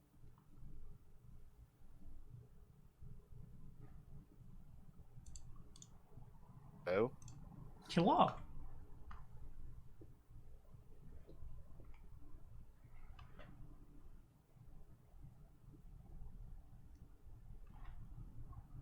And the rest of the channel gets super quiet. I don't know. No, No, like that was like like a legit question. Oh. Like, Okay. It's hard to say. Mostly just looks like someone has carved something into the walls and then at some point broke down their cell. And actually, let me get a knowledge arcana check from everybody. What knowledge? Arcana. you say that like I know that. I don't know. I don't know what traits you have. I put 1 rank into it. Yeah, you never know. Take favorite enemy arcanists and just start stabbing all the casters. Both Is of that on you. the table now? Maybe, but you're probably better off just screaming evil outsiders at the top of your lungs for a campaign. Okay, I'm gonna be mute for a sec. Okay. But I'll still be listening in. So sort of. it takes Hakan and Kieran, like, obviously the runes are some kind of adjuration. You move back and forth. It's probably actually when I'm trying to think. We'll say Kieran gets a little too close to the door, and like for a split second, all of his stuff like ceases, all his magical gear stops functioning, and then you move back and you're fine. These cells are like the door, and all of these runes that are carved in are the formation of an anti-magic field intended to shut off the spellcasting ability of whoever's inside.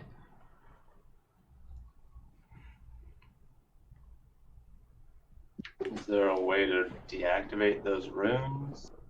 Looks like the ones behind you into the room where the apparent Desnan got out.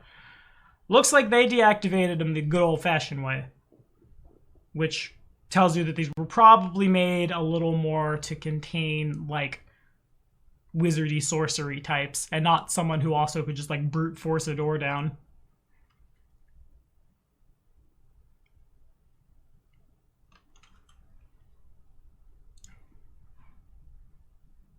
So would this function for like a disabled device, like disabling a magic trap, or nah? Yeah, I don't see why not.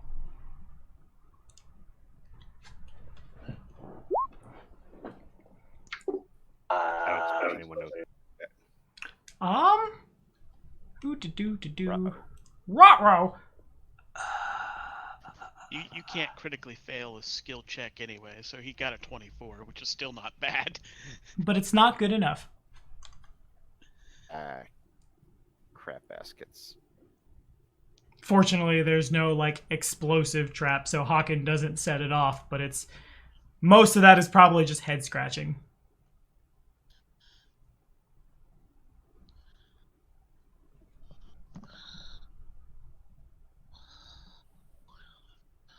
Assuming smashing it isn't a good alternative.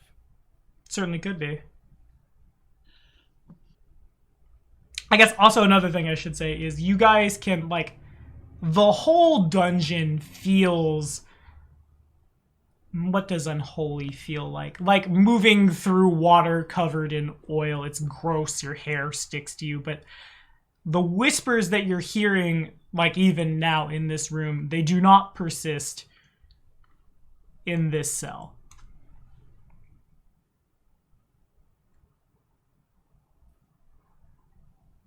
So we step in, voices stop, and then we step back out. Right. We hear them again. Mm-hmm.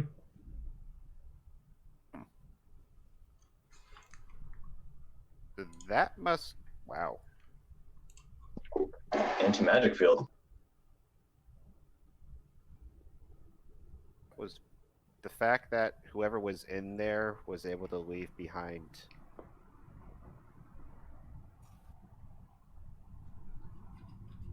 I'm not a wizard or a mage of any kind, but I'm assuming that's probably some powerful magic that would leave it to like not even affect this area.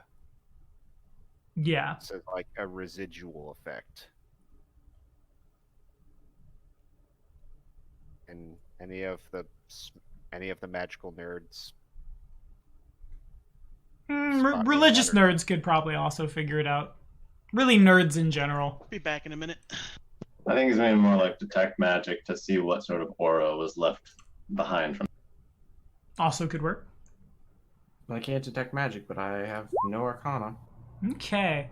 So it dawns on Kieran as like you go looking around and stuff. Kieran, your form has remained static since you entered the dungeon. This is probably the first time it dawns on you. It's one of those, like, you stop noticing something when it happens a lot.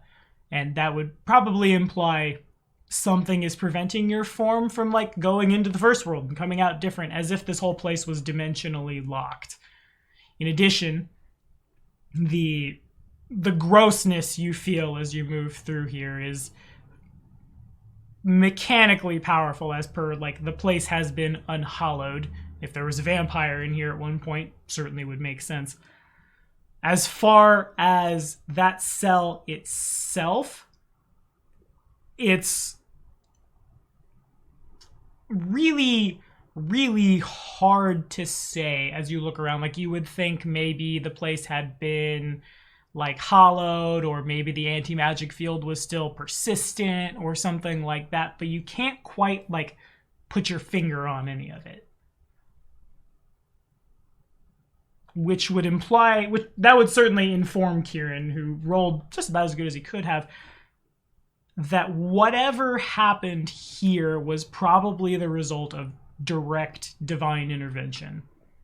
And if they were asking Desna for help, it certainly like tracks for her portfolio. If somebody needed help, Desna would go do the thing. Wow. So Desna's involved. Desna's most certainly involved. Could also explain how they were strong enough to fight out of here on their own.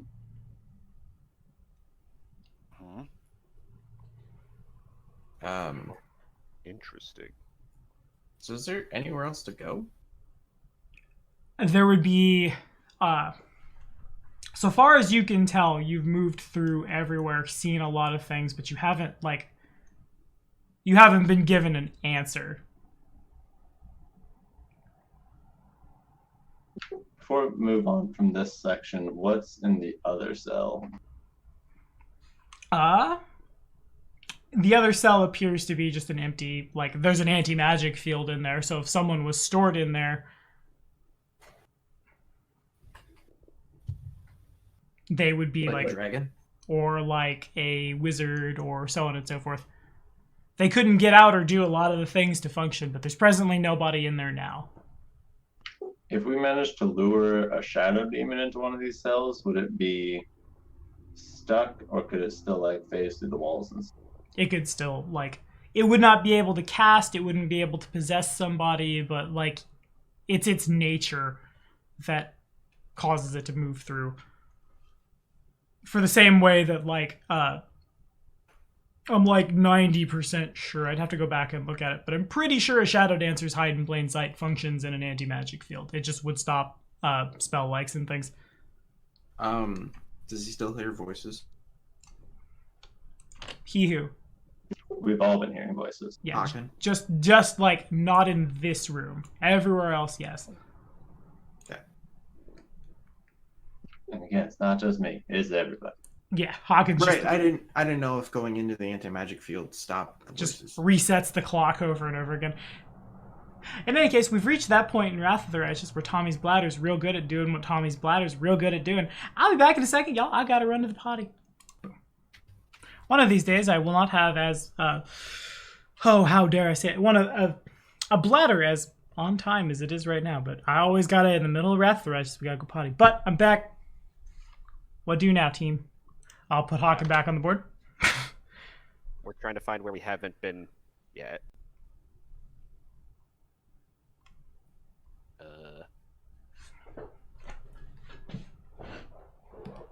Actually, we were asking about this area here. Hawken has only, like, peered in, like, through the bars. And Damn it! I glanced through the bars, but we haven't gone through the door.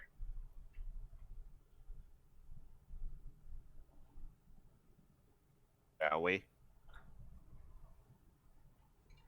You know what to do. And the door is... Kieran looks at the door funny and it opens.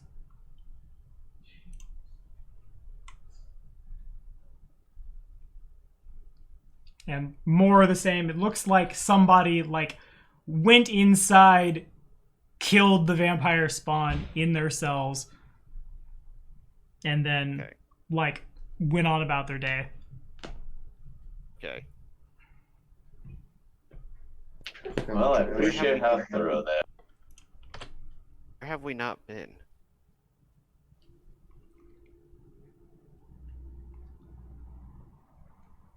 Been south already, right?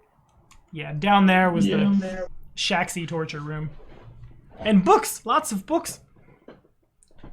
I think we took the books. Yeah. I'm just reminding people what was there. I'm gonna go investigate those prisoner quarters that we skipped earlier. Okay. Or you know what I mean. Actually, I'm a little confused. There were the prison guard quarters at the beginning. That Right. I got you. Okay, yeah, so we've been in...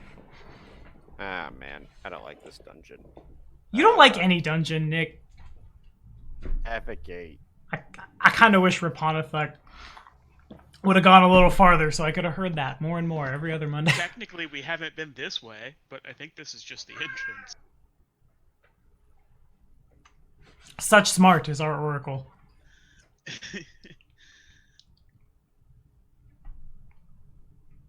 Hey, what's down here? Is there anything in here? You can roll perception checks.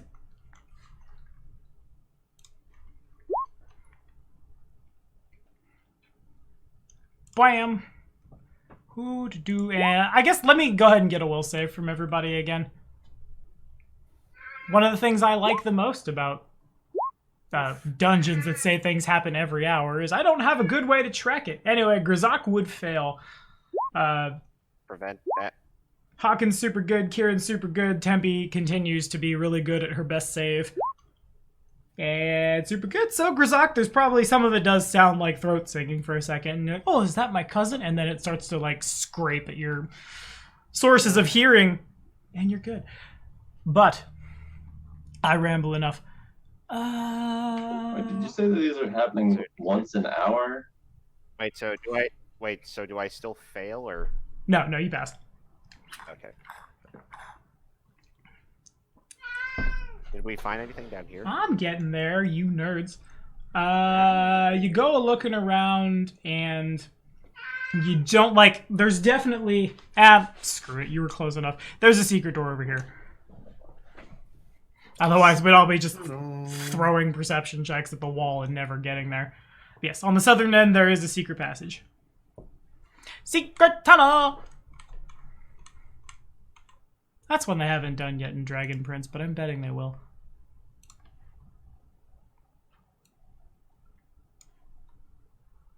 So is the secret door locked? It appears to be like kind of like how the doors upstairs were, as if someone had just like carved out the stone wall a little bit to make a door. Okay. Open And then sesame. Kieran sneezes, and the door, of course, opens. Shoot! That's how we're just gonna flavor text all of the Fey creatures' disabled devices from now on. That's where the lockpicks come from, like the tooth fairy like pinchers just right out his nostrils. Ow. I'm gonna just move you guys in there if y'all could make a perception check for me. Show. Faux show. Pshow! Perception checks all day. Okay. A 10-foot wide cage encloses an elevated lift at the top of this high terrace, which is where you guys stand. You guys are at the top part. A line of chains and an array of pulleys allow the cage to be lowered down into this room or moved across the room to a set of double doors at the far side of the chamber. The terrace and cage both overlook a large chamber with walls that seem to glow red hot. Heat waves in the air, and wisps of vapor periodically waft up from the floor and walls. But the temperature atop the terrace, where y'all are, is rather cool. Below, in the center of the room, squats a large forge made of black and red metal. I think this is the corruption forge. Seems probable. With y'all's perception checks, it looks like if you were to not, like, there's a cage up here that could lower you down or take you across the room, but if you were to go physically down there, it's probably warm enough that it would start to hurt. That's Like- gonna take a lot of hammering to smash that thing. Probably you could get, like, if anybody has a weenie they'd like to roast, they could stick it over the bars and wait a couple rounds and it'll be on fire. I believe that happens at the end of The Hunchback of Notre Dame, actually. It's a dark movie. It was, It's a too. good movie. I'm playing a lawful evil cleric at some point, and I'm just gonna play Frollo. It's gonna be dope. Not for our opponents, but for me, it'll be dope. I can go check the door if you want. So, hold on. This pulley system, I'm assuming that this might be how people were able to get across without getting roasted alive. Yeah, that seems to be a reasonable assumption. Like, if it was where you're standing is level with the cage, if it was hot enough to, like, burn someone to death where you are, the cage would also be the same way. Achilles agrees. Tempe, doesn't that flaming wing spell grant you like fire resistance?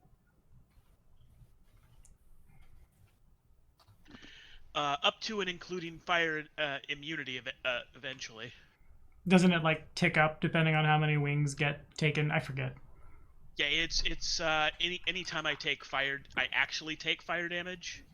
I lose a wing until I become immune for a while, and then I lose all of my wing.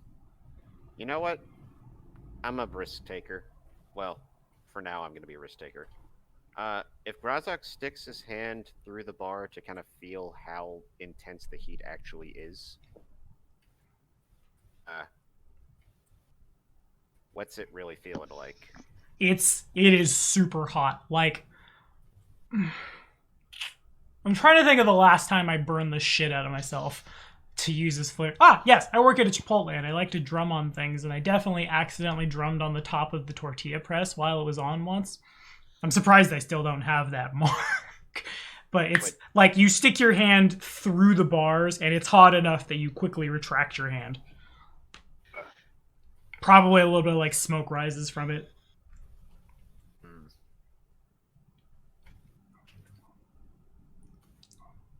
Okay, so definitely can't tough that out. I guess we're just gonna have to go one at a time. There's enough room for all four of you to fit on the, like, if you wanted to stand on the cage and like pull it across. Okay. It's like an elevator. We can all fit inside it. We just wouldn't be able to fight very effectively inside. Yeah, it'd be real awkward. Maybe not for like Kieran, but for Grazak certainly. And probably not super awkward for Hawken either, with like light weapons that you're just trying to like shank with. Then let's hope nobody decides to attack us. I mean, I don't have to be on it. Also, yeah, the flyers could just fly to the other side. So you guys want to get on the thing and move across? Am I interpreting that correctly? No other way to get across. Alrighty. If you all could, if you got knowledge of the planes, if you could please roll it.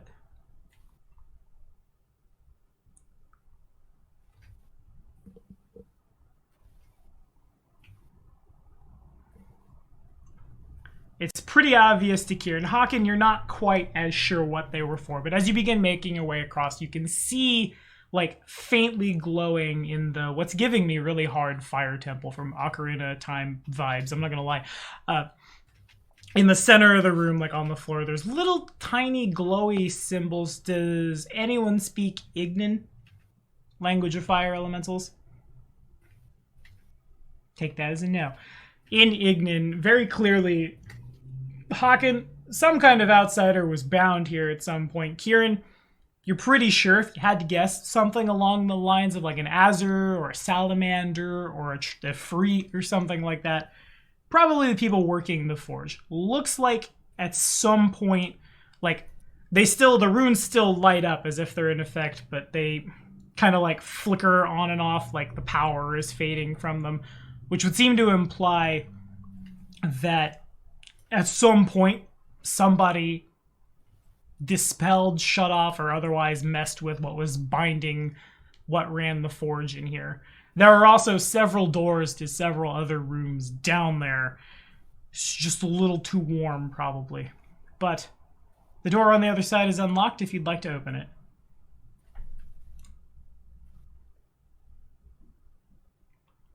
Sure. Well, I don't know. I don't want to... Agency is important. And perception checks all around. You know, if we ever do take this place back, I might actually consider setting up a bed down here. It'd be nice and toasty. Yeah, the cold-blooded guy is Heating probably lamp, but super it's fine. close enough. Yeah, it's super hot for everyone else. For Gazak, it's just like uncomfortable hot, but he gets like a +2 to... No, he does not get any buff to his dex. He's not suddenly faster. He's more energized. A small dais of steps descends into this oddly shaped chamber, while more stairs lead to the northwest and southeast. Lit candles surround the circle of arcane purpose scribed on the floor. Overhead, the ceiling rises nearly 40 feet. A large crystal hangs overhead from a heavy chain, pulsing in reflected light. Okay, you cut out there. Pulsing in reflected light. I assume that's what cut out. I'm sorry. It's just a big glowing crystal. Yeah. Very, like, I want to say very Final Fantasy, but I don't know how much that means to the 4 people in here. Color is it? What color? It's, you know, it doesn't give me a color. I'm going to roll a d7. Is it a purplish? It doesn't look like the kind of crystal that made you mythic, no. Looks more like a bluish, greenish, reddish, like pulsy something or other. It's hard to say. Color space. Yep, that's what Don't it is. remember what it's supposed to be. But if I guess it, will you tell us? What? Wouldn't you knowledge it? I guess I could knowledge it. That's a thing. Says the intelligence-based character. This isn't a ward. This isn't part of a ward stone, is it? It's definitely, if that's the question, it's not part of a ward stone.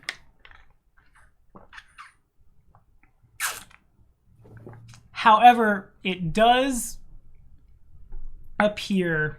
well, what exactly is the question being asked right now? What is it? because I think I know what it is. The awkward parts of having already run the dungeon.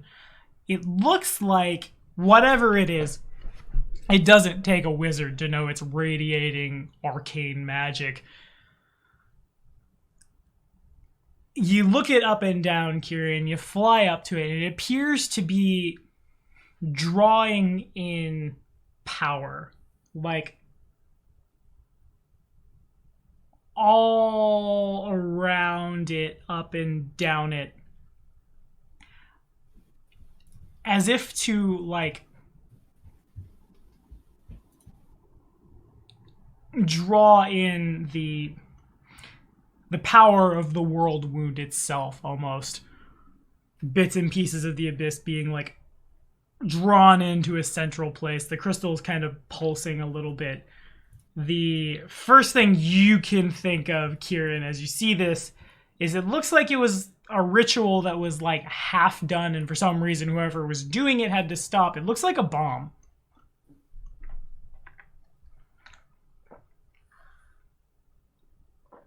Okay.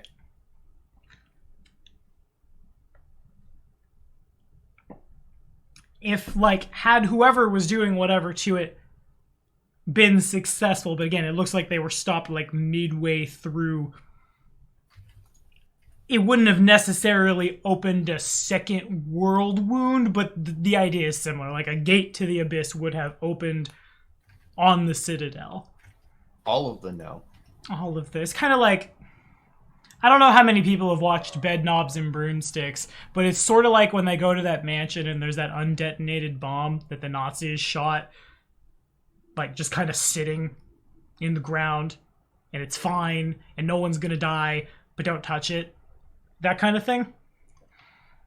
Also, it appears that over here, like, as Tempe moves into this room, up those stairs, Tempe crosses over an arch.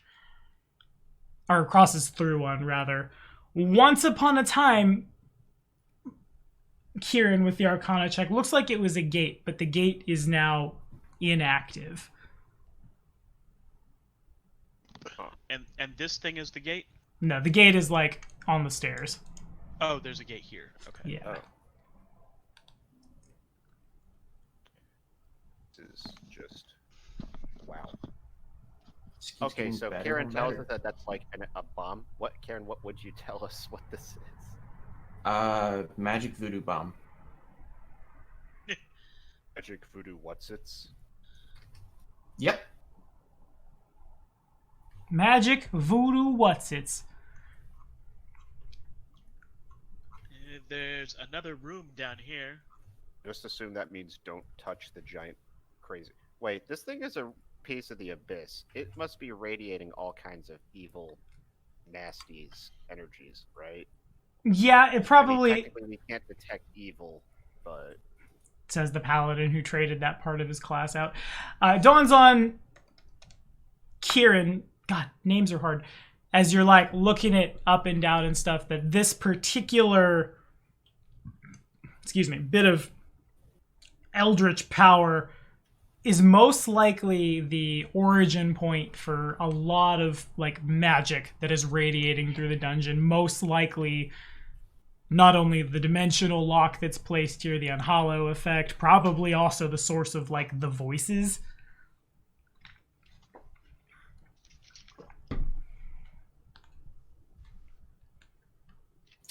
I don't suppose we still have that rod of dispelling. No, they did not let you keep a rod of cancellation. I think it was also, yeah, it got destroyed when it hit the Wardstone fragment. That's fair. There's also, I guess, the perception checks were already made. As you guys go moving around the room and looking around, it's clear that whoever was here, you missed them by perhaps maybe hours, maybe minutes. It's almost like more of the same upstairs. They realized the Citadel had fallen, started to do a thing, presumably to, as you rest, Kitty, nuke the Citadel, and then, for some reason or other, they took off. But that doesn't mean there's not a bunch of like miscellaneous magical stuff laying around. So In the form of 2 scrolls.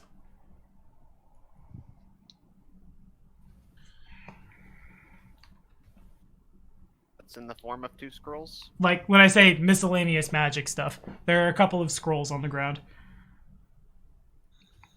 I don't know why I don't just outright hand them to you, given that the people can spellcraft them easy peasy. A scroll of Dimension Door and a scroll of Dispel Magic. Base caster levels and all that. Minimum. This may be useful. Okay. So if that thing is a bomb, I wonder why they didn't decide to just blow it up and prevent us from retaking Dresden if they were going to leave anyway. Well, there was someone that was killing everyone down here. Maybe they got interrupted.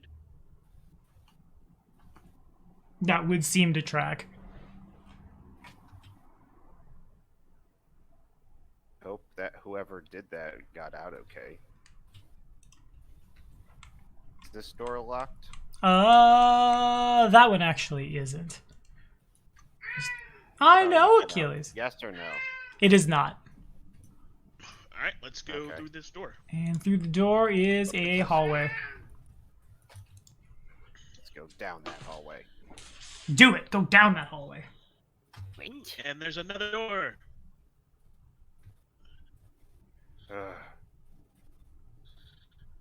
Is this door locked?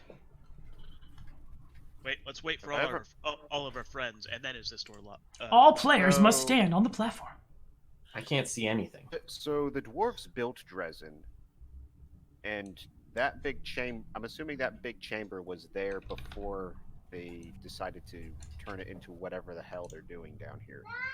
No, it looks like... I wonder what it was used for before. Looks like this big chamber down here was made by the demons. Oh, okay. Flip this house, the abyssal version. Sure. So this door is locked, or? Nope, that one is open too. Pop it open and perception checks. I do it. Probably not, though. Ooh, it looks like some sort of a boss room ahead.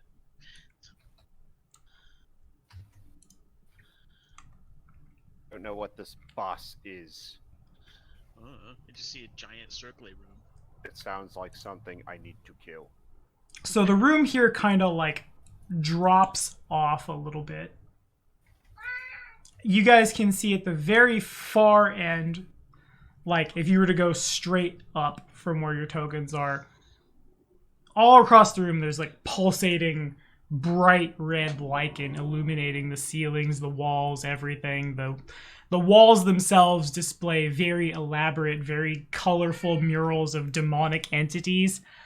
At the very far end of the hall to the north, there's a like massive red banner behind a massive iron framework on like the very far end. In like through here, through this part, like you start to go downstairs a little bit and it drops off into a 5-foot ledge running along a circular pit. There's a second ledge that's a little more elevated, like right behind the first one, with a bunch of steps running back and forth to a platform ahead. To the, like, right there, a enormous statue of a 6-armed woman with a serpentine body, and it, like, looms over this pit. There's also a door at the very far end of the hall, down here. This right here is a ditch. Kind of like a... Yeah, ditch is the best way to put it. I was going to say downhill slope, but that also works.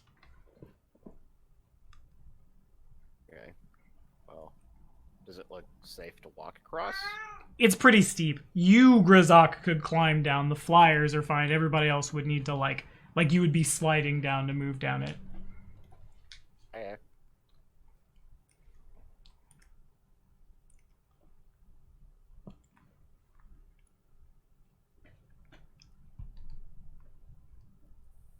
I'm assuming that the 6-armed serpentine woman might look suspiciously like the description we were given for the original commander for this entire castle. It might suspiciously look like a knowledge religion check, yeah. Fair enough.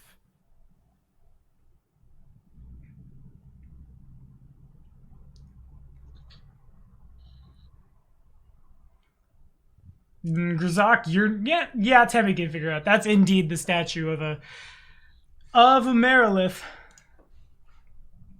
I'm gonna get a better description.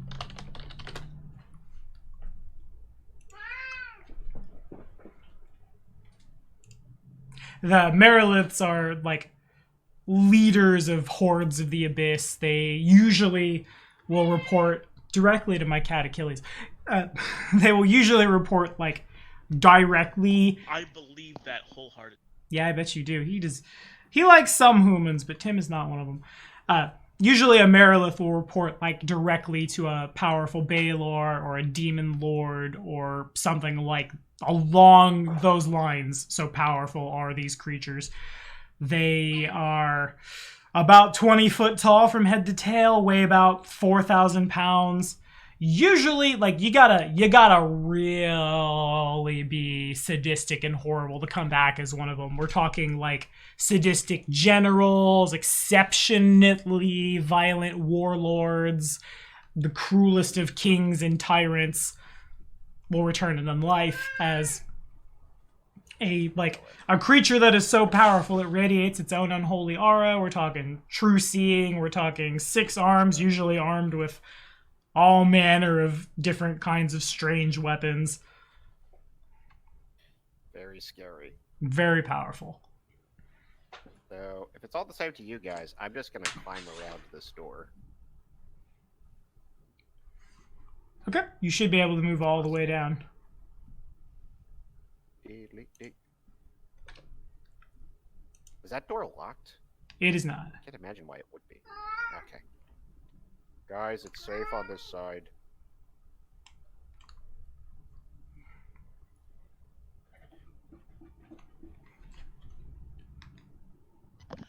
Actually, before I go down that way, there's something up here I want to check out.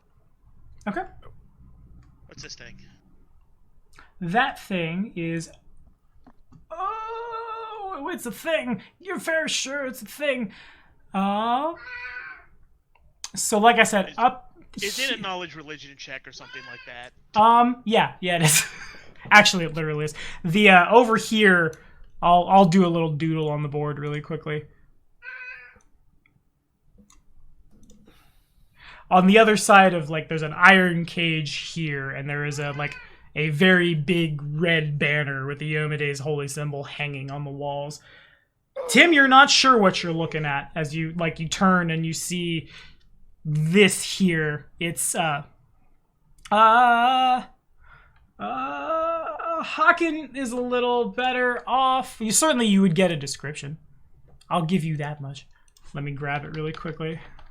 It is a 27 for evil outside. That's reasonable. Sometimes the ranger has to yell favorite enemy at the top of his lungs before I'll remember it.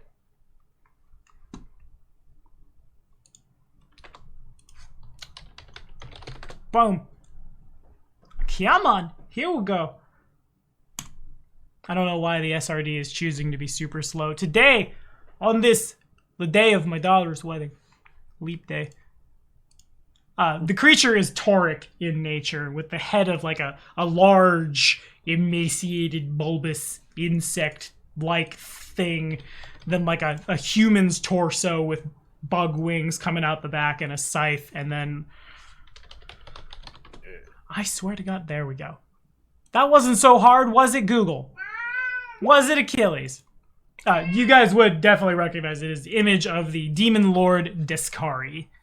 There are 6 like grasshopper-like legs coming out from the side of a. The body looks not unlike probably like a grasshopper or a locust, that kind of thing. I would really like to give you more flavor text. He's oh my god. Let me get it on my phone. Maybe my phone will play nice. Quick data. Oh.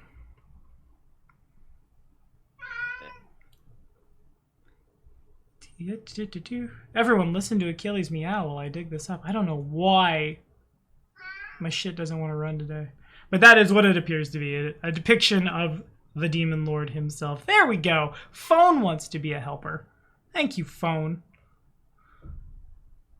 To be fair, we've probably seen like plenty of depictions of him around already. Yeah, that's reasonable. Sometimes I forget he's the antagonist of this adventure path. He is... one of them, at least. Appears as he's known, like he's the Demon Lord of infestations, locusts. He is, again, the son of Pazuzu and an unnamed giant insect demon. He was born fully formed when Pazuzu breathed his first breath on the material plane. Yeah, he used to live at Dad's house until he developed his own cult, basically.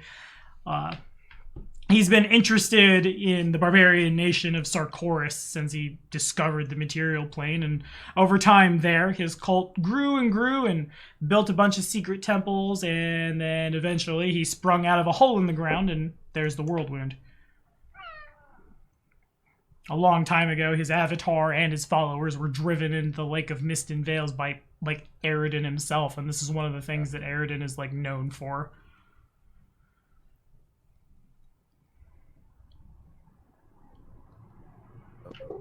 So we're thinking this tapestry is also mimics?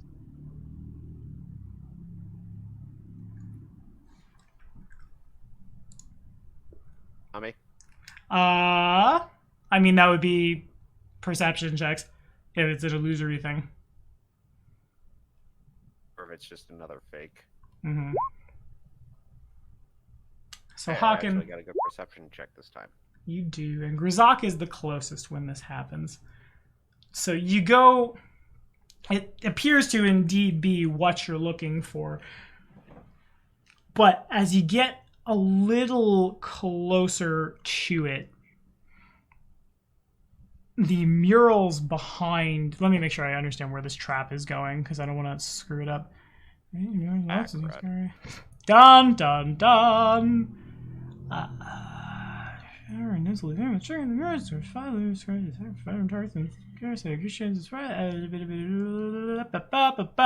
Okay, does anyone in the party... Well, no, I know everyone's deities. None of them are Iomedae, Sarenrae, Torog, Desna, or Shaylin.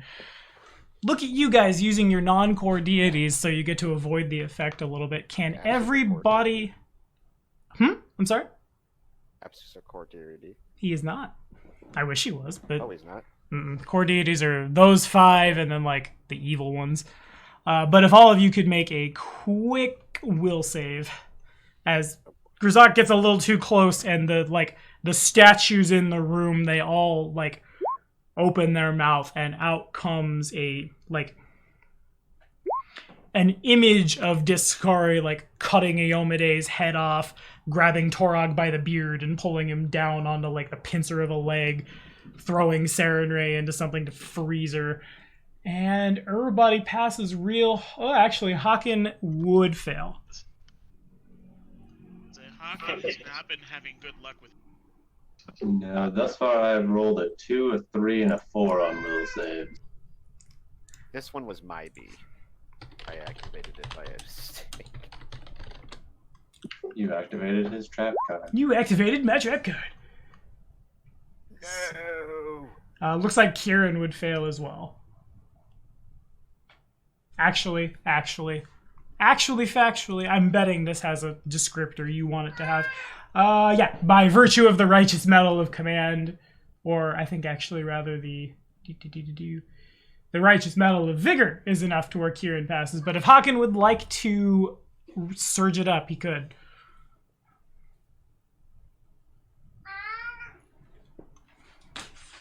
I mean, if a 15 fails, I'm pretty sure I don't have very good chances of making that regardless. So we're just gonna see what happens. Okay, make a fort save.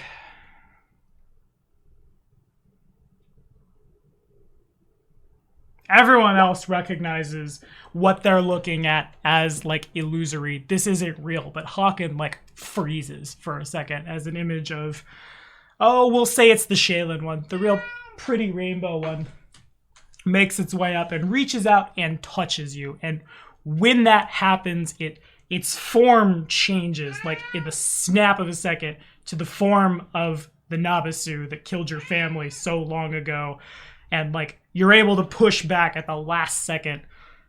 Nevertheless, Hawken collapses onto the ground, like not like probably screams out really, really, really loud, reverberating through the walls. And doesn't die, but does take 10 points of damage. Oh, snap. As I jerks his head back as he hears Hakan freaking out. Oh, fuck this place. Fuck everything about this place. Would anyone like to spellcraft check what just happened to you? You okay, bro? Yeah. My soft-skinned human compatriot. Nothing about this is okay. In fact, that was a phantasmal killer. So, we recognize it as the rest of us recognize that it's an illusion. Yes, and in fact, this major image of the Sword of Valor goes away. Is what? This major image of the Sword of Valor goes away. It was an illusion. And it's another goddamn trap. Of course it was.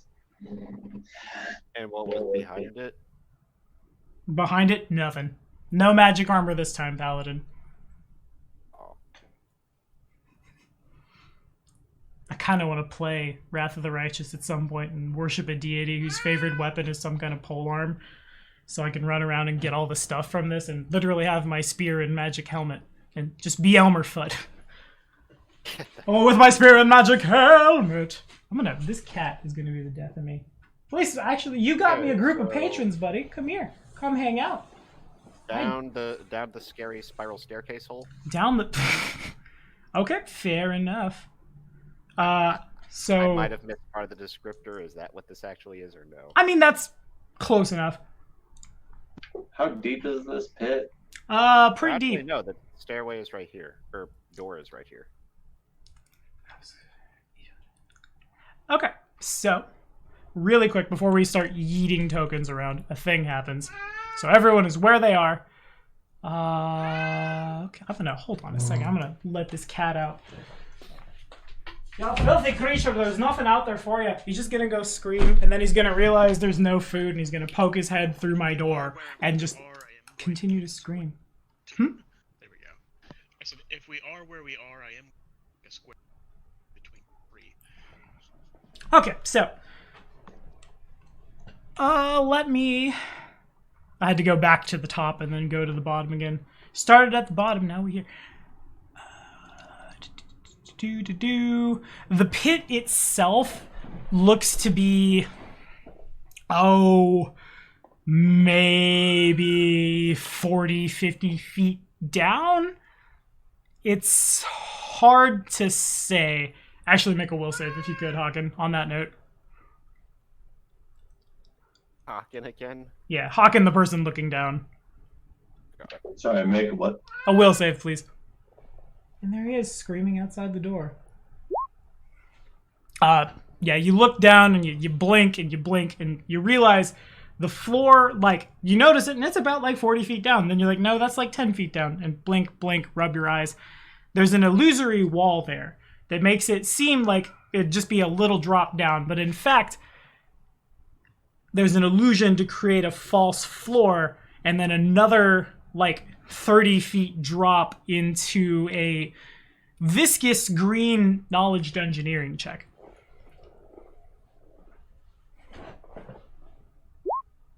Yeah, Hawken definitely can identify green slime when Hawken sees it. Tommy, on the other hand, has to look it up. But that's what it is. I believe that means it's basically a pit of acid. This dungeon peril is a dangerous variety of normal slime. Green slime devours flesh and organic materials on contact and is capable even of, like, if Grazak were to throw, like, a dagger in there, the dagger would, like, dissolve real fast. It's bright green, wet and sticky. It sticks to, like, anything it gets on. And, like, as it consumes organic matter, it reproduces. Mechanically, a single 5-foot square of green slime deals 1d6 points of constitution damage per round while it devours flesh. On the first, it's just constitution damage. Okay. on the first round of contact, the slime can be scraped off a creature, destroying the scraping device, but after that it must be frozen, burned, or cut away, dealing damage to the victim as well. Anything that deals cold or fire damage, sunlight, or a remove disease spell would, like, you could burn it out. If sun were to hit this, it would just melt away into nothing. Technically, I Wait, am is this giving thing up considered a enough disease? light to reproduce a sunlight spell. So is it withering at all? Wait. Actually, it's probably out of range. If you're immune to disease, would you not be affected by it? No, it's not disease, it's a trap. Like a trap effect kind of thing. Okay. That was I guess I should... that Traps and hazards and stuff had get to the... remove disease, you could get rid of it. So I was. Oh, just don't touch it. Pretty much. And Grazak, when you move there, if you could... Whoops! A trap goes off right there. As you go to step a... Okay, I roll against you. Oh, no. 23 over Grazak's CMD? For my CMD? Yeah.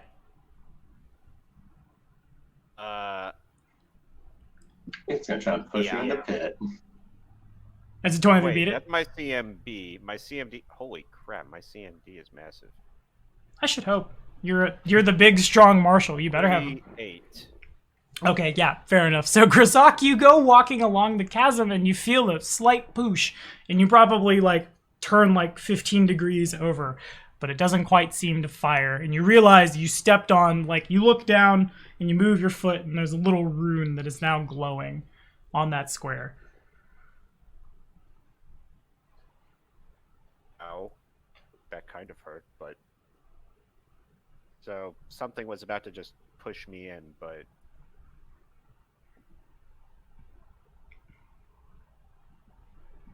Didn't quite get there, no. Would the rest of us like notice that, or is it too subtle to? Yeah, no, you all notice. I'm flavor texting the way it is because I didn't roll nearly good enough to get Grazak. Okay. With that in mind, how difficult would it be? How difficult would it be to acrobatics? Now, what is Matt trying to say? How difficult would it be to acrobatics, like using the statue to kind of acrobatics around the pit rather than trying to walk all the way around?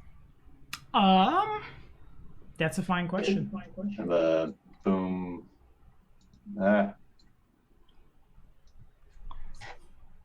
you should be able to do that. It's looks like it's hard to tell where the squares are in the blackness, but that's probably at most like 7-8 feet worth of jump, and then this here is, oh my god, probably I have at an most idea. like 15. How much... Wait. How high is the ceiling? In this room, about 30 feet or so, I believe. Yeah. Do the walls look climbable? You could. Okay. Could I with a passenger?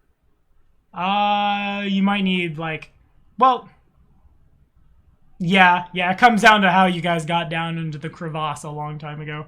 Okay, well, that's probably fine. Hakan, grab onto my neck, but not too tightly. That did not work out well the last time we tried this. This time will be different. I did this, the walls were covered in bug juice. Give it a shot. Yeah. Piggyback on Grazak. And Tempe, this square here, trap triggers. 17 probably is nowhere near your CMD though. No, it's 20. My CMD. 20 some odd. Fair enough. It fires. You feel it. A disturbance in the wind. Oh boy. Carried any of the non-flyers around. Well, anyway, to kind of like shimmy across the walls so that we're not touching the floor, but we kind of like this. Is that doable? Like both of you walking like alongside the walls. Well, no, like me clinging to like a good 10 feet above the floor. Oh, yeah, I see what you mean. And just like kind of Climbing shimmying across. sideways. Yep. He's climbing along and I'm riding piggyback. Good enough for me. Pow.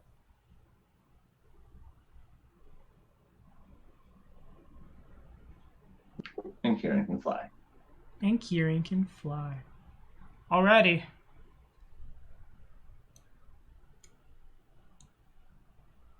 Door time?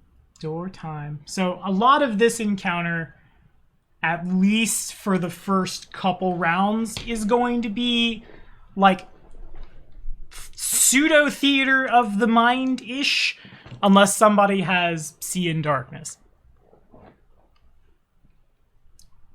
You open the door and the light that is coming off Grazak, like it gets to the threshold of the door and then stops.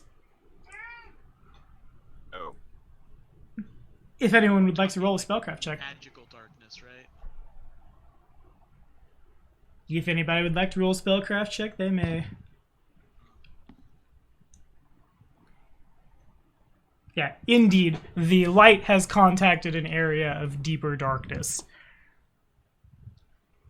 And as you open the door, who don't I like the most? There's a held action on the other side of the door and then an initiative. But I don't know who I'll roll it. I'll roll a d2. Evens is Hawken, odds is Kieran. Kieran! If you could, I want to double check and make sure I don't play casters. So that's like the biggest problem I've had with Wrath of the Righteous. Like, what does that do? What is that spell? How does that work? Can I do this here? But I'm pretty sure it's a will save from you.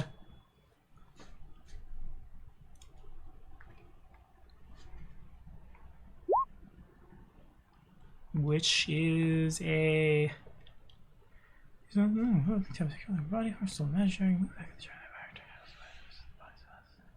Okay. Had to make sure. Okay, cool. Now I need my spell DC, which is, that would fail, but well, actually no, you have your righteous metals. So that's, the righteous metals are just enough. You hear in your mind's ear something speaking in, oh, what do I, other than Abyssal, what other languages do I have? You don't really hear much of a speaking, I guess I'll say. More of just like a roaring sound, as if the shadow itself were animate, as if the shadow itself were like a rushing torrent of water seeking to fill every like hole in your body and consume you and possess you. And then this little righteous metal flares up on your chest and it snaps you out of it. And if we could roll for initiative. Oh dear. So not even magical light is able to penetrate it. It's a caster level issue. That involve a caster level check? Like the caster levels of the spells.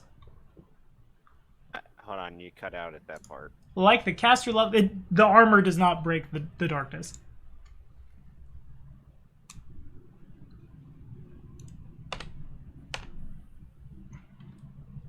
Okay.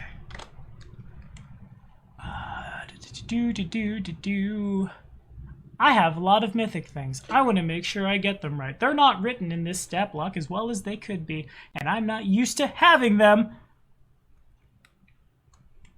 Yeah, okay, that's all I got. Bam. Really hope, Tempe, please tell me you have the daylight spell.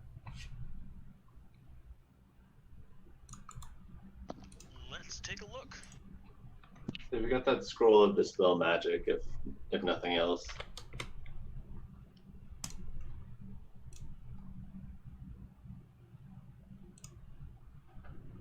And I will...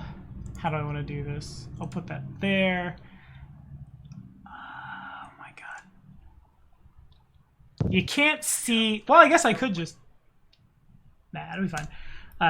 The door is open. You can, like, move into the room, but you don't have line of sight in the room till somebody does something. And Kieran is first.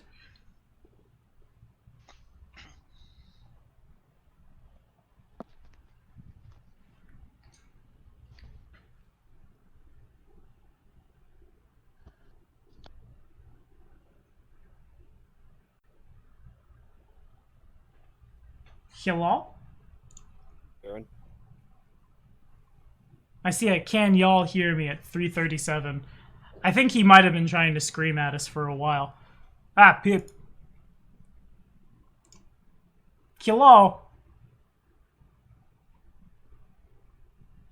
No, we can't hear you. This would make much more sense as to why I feel like you've all been ignoring me for the past hour and Oof. Oh shit! Oof. like it goes all the way back to when we found the writing, and I was like, "What language is it in?" Oh crap! Oh, damn it! So yeah, a lot of things have been missed, which is also kind of funny because I said you hate me the most, and then you rolled against me. Well, see, I can hear you. It's that special connection that you and I share. I can't see in the room. I don't think any of us can. I'm gonna cast Death Watch. Okay.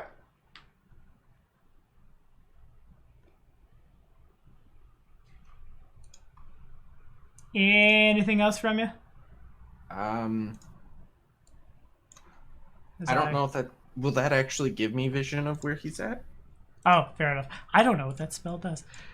Using powers of necromancy, you can determine the condition of creatures near death within the spell's range. You instantly know whether each creature is in the area is dead, fragile, alive, or wounded with 3 or fewer hit points left, fighting off death, alive with 4 or more hit points, healthy, undead, or near alive, neither alive nor dead, such as a construct. Death Watch sees through any spell or ability that allows a creature to feign death. It's Okay. a 30-foot shaped cone emanation. I'm gonna say there's definitely, like, you look at one of the SRDs, it's like, does this detect things that you cannot see? But, like, I feel like it should. So yeah, you can. It's basically at the very, like, outer reach of that cone. You detect something that's very, very alive. Super healthy. Okay. Anything else? Nope, that's my standard. And Grizak? Well, this is gonna work, but see, I have a spell called Light Lance. Okay. It lets me do one of 2 things. When I create a light, you know what? I'm just gonna throw the thing up down here. I certainly would appreciate it.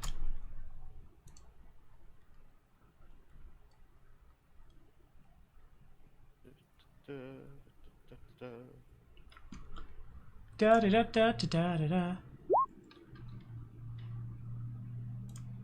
To the link we go, light lads.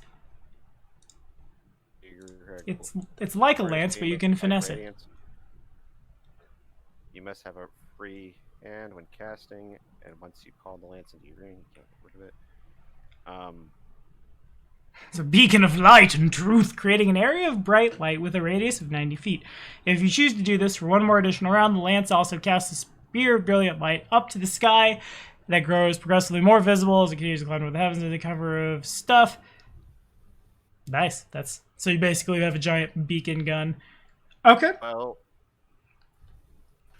you can nullify it for a little bit, but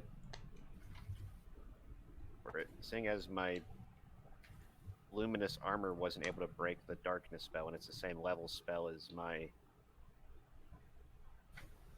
Screw it. Caution to the wind. Okay, so then Now I have to ask, just it's your caster level, so it's not spell level. It's a DC of 17.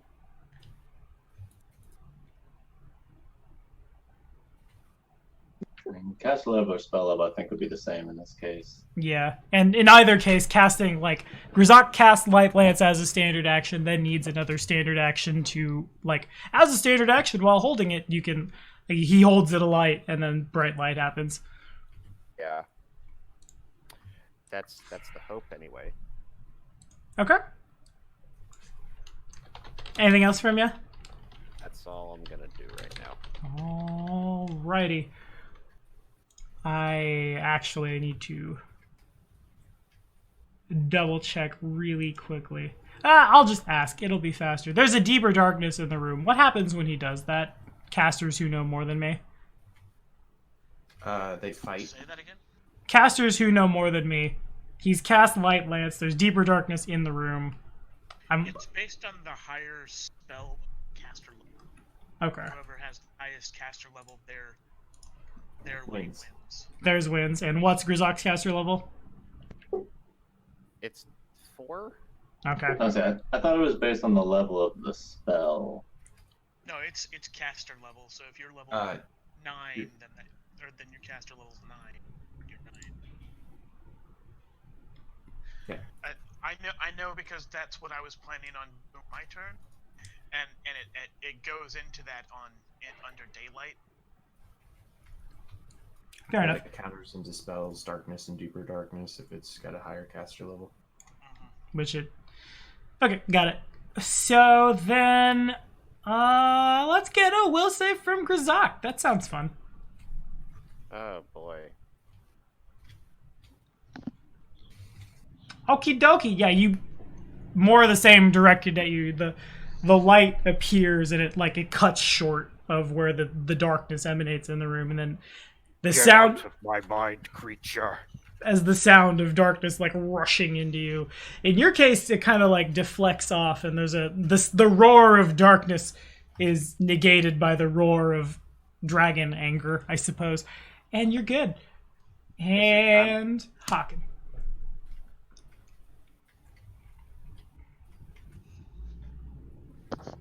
So, can we see anything in the room, or is it pitch black? Super dark.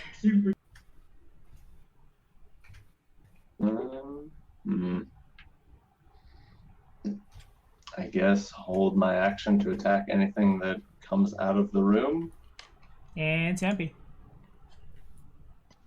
I am going to cast Daylight on the weapon, and then I'm going to toss it 30 feet into Okay. as far into the room as I can, whichever comes first. Makes sense. And I'm casting it at level 11. Okay. And then it's a higher caster level wins kind of thing. Mm-hmm. What happens if they're tied?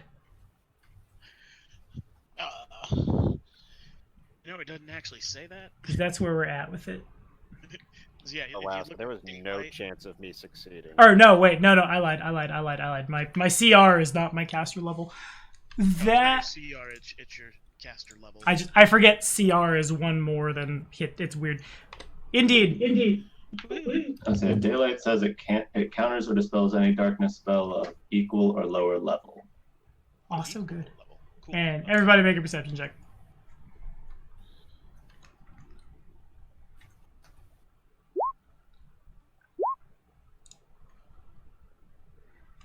Okie dokie. The north and south walls of this chamber feature 3 alcoves each, and each contain a large, jagged purple crystal on a pedestal. A 7th crystal sits on a 7th pedestal to the east, just behind a marble slab on which sits a crumpled red banner. 2 statues of demonic figures flank the slab in alcoves. The northern one depicts a goat-headed winged demon, and the southern one is an insectoid horror armed with a scythe. You do not see a shadow demon.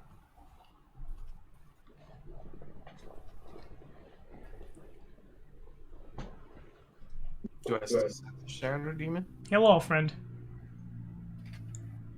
Anything else from Tempe? Hello. I guess Tempe is gonna come in here so she can get a better look at what's going on. Okay, so there's we are on initiative, and the board is like the squares are squares. And Kieran no longer detects him with Deathwatch either. Thank you. Definitely thought I was broken again. Yeah, I did too. I heard that hello, and like your voice kind of like drop Okay. off. So there'll be 10, Now the board matters. I'll capture this. 40 is still right there. Okay, gotcha. Which would put my my thing right here. That's where the light source is. You want to just draw it for me? Yeah. Just put like an X on the board or something.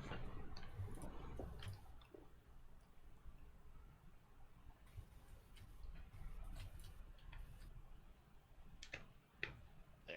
Can you Okay. see that? Yeah, I got it. Yep. That is where the light source is. 30 feet out. You can all see all of that. Alrighty. And if that's a radius, that ought to get most of the room. Yeah, it's 30 feet radius, I believe. Let me It double passes. check. Either case, it passes to Kieran.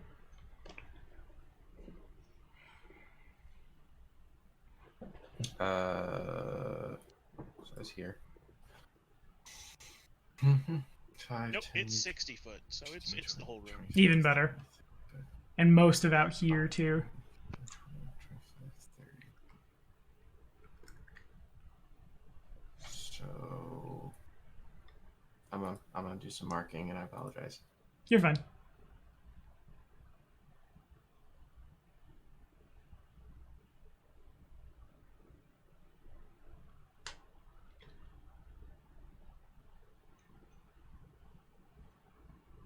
Okay.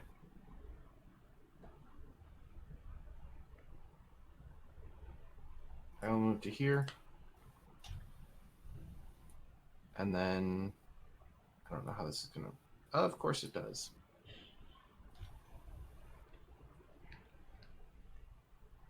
Uh, 5, 10, 15, 20.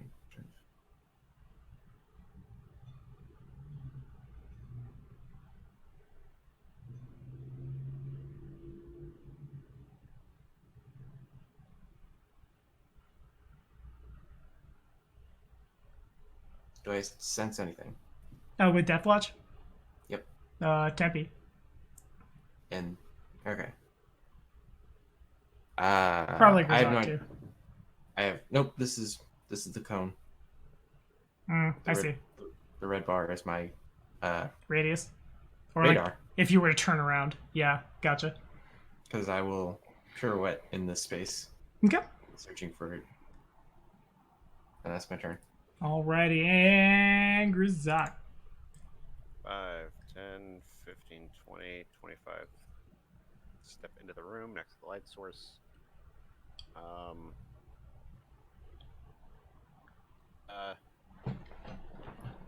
I guess I'll spend a round holding the lance aloft. Okay. Lightness intensifies.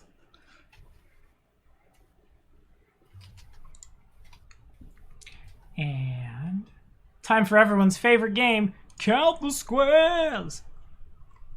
And the fly speed. Okay, cool. Yeah, okay, I could do it. It takes a double move because I'm a little slow right now. But if my friend Kane were here, he'd have a really good as from behind Hawken, out from like under the floor comes what you see before you. Indeed, you've read enough, you've probably seen a lot of pictures in the big pop-up book of fiends. It appears behind you, cracking its knuckles. The daylight that suffuses the area seems to not affect it. And you're on. Seems to what? So you cut out at the very end Sorry. there. It seems to... I guess that's a really horrible place to cut out. It seems to not affect it.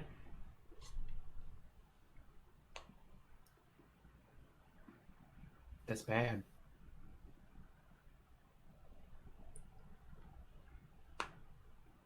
guess it's just right there.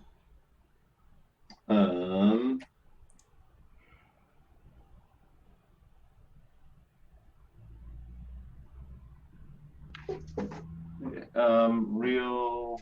Let's see. Use mythic charge or whatever that ability. Swift. Fleet charge? Use the thing to move around it. Do the thing, do the thing. Got it.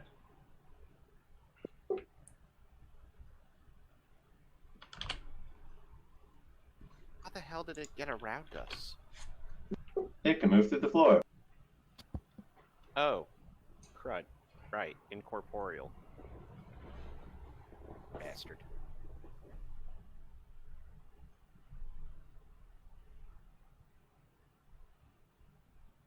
Okay, and you do that without provoking and stuff, right? No, that does provoke. I also will need to figure out how to work in the attack, but it would provoke first. Okay. Nom, nom, nom, nom. 30 to hit.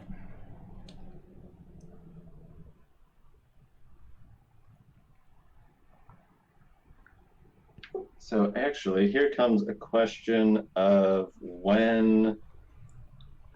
Actually, no, I guess skirmish kicks in once I move 10 feet. So 30 is my AC before. Before the skirmish.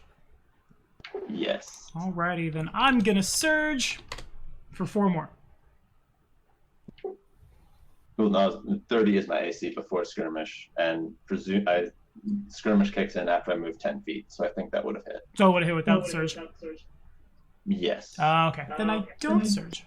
I'm just gonna whap, whap, whap, whap, whap for 5 points of damage plus another number plus 4 points of cold damage. Is like the mouth of this thing seems to be radiated. Like the light coming from it is like a brilliant reddish yellowish color, but then when it bites into your like midsection, you feel your like that whole part of your body gets real cold in a snap, and as it pulls away effortlessly, it like your flesh kind of like melts a little. There's bits of the armor have been shadow melted, and the skin beneath kind of like Thanos is off a little.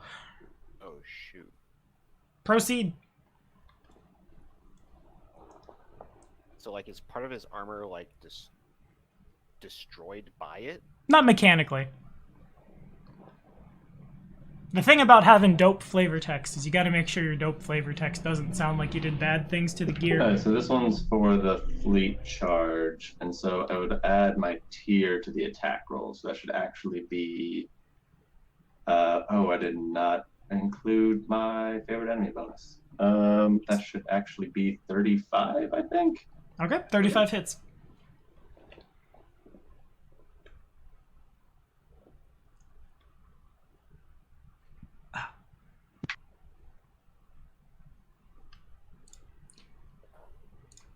So then we've got...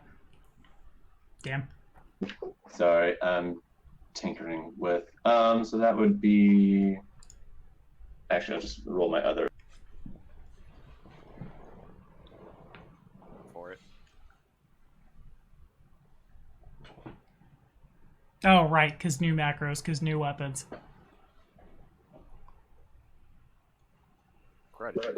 That said, I added in the +4 for favorite enemy, so I just rolled awful on almost all of those. Okay. So does a 21 hit? Yeah, no. What? It does not, no. Does a 22 hit? Nope. Does a 34 hit? Yep.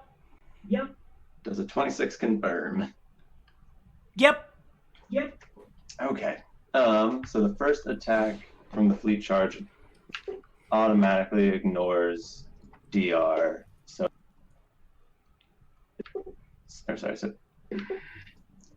it deals 9, 12, 16 damage. And that And then- ignores DR. Yeah, that one ignores DR. And you said the 26 does confirm? Yeah. Then the crit deals 32. What is that? 44. But it only overcomes good. Okay.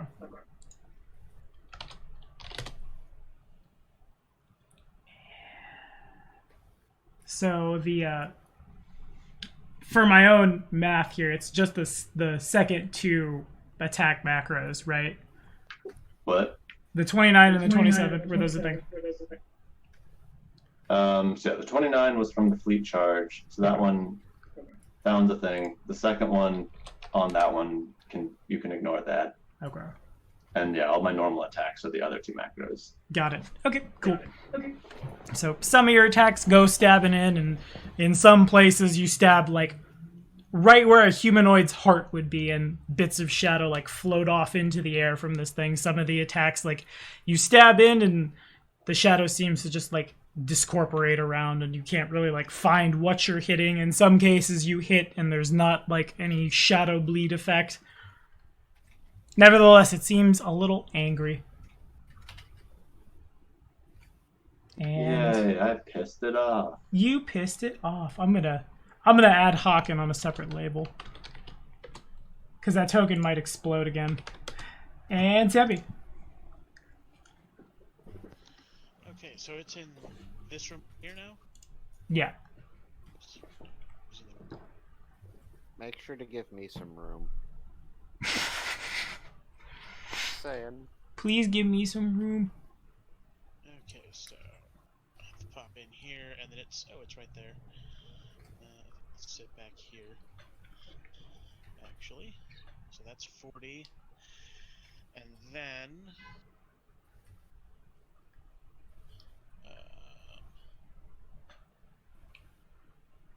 make sure of this spell.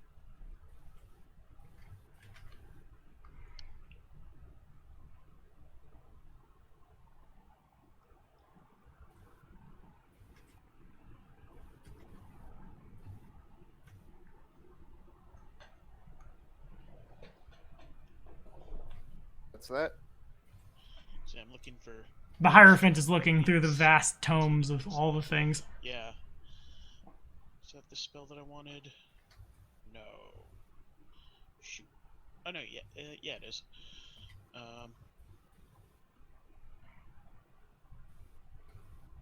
Okay, so the spell fills the area with it's a 10-foot burst, so it's going to be centered. So it's going to hit him and only him. It fills the area with a brilliant flash of shimmering light. Creatures in the area are blinded for 1d4 rounds or dazzled for 1d4 rounds if they succeeded a reflex save. Evil creatures take 1d4 points of damage per caster level, whether they succeed at the reflex save. Okay. A burst of radiance. Burst of Radiance. If you could roll spell resistance for me. Yes. Is thing.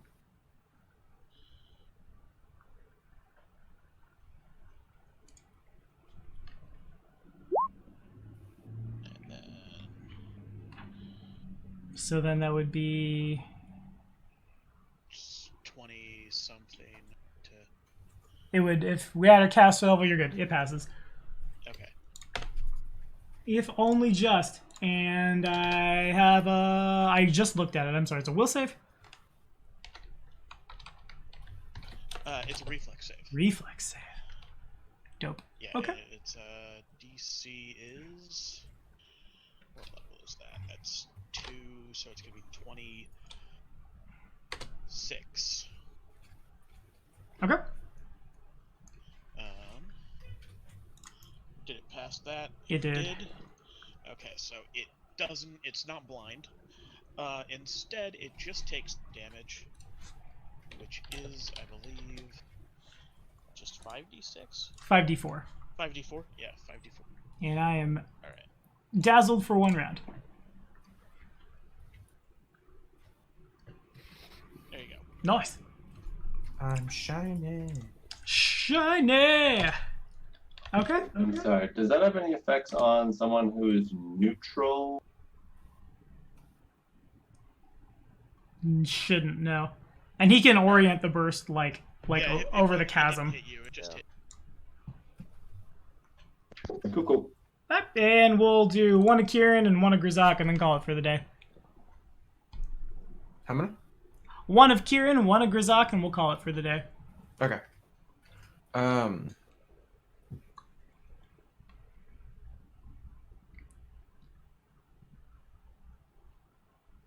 I will go to here. Can I see it? Mm-hmm. Okay. I will stealth around that corner. Nice. And perception. Okay, plus that. And even if I surged, I couldn't get there. Okay, fair enough. You seem good. It seems more concerned with the bright popping lights in its eyes and it being stabbed a bunch. I will load up one of my Evil Bane Okay. sling bullets. So this is +2 to attack, +2 damage, and +2d6. Alrighty.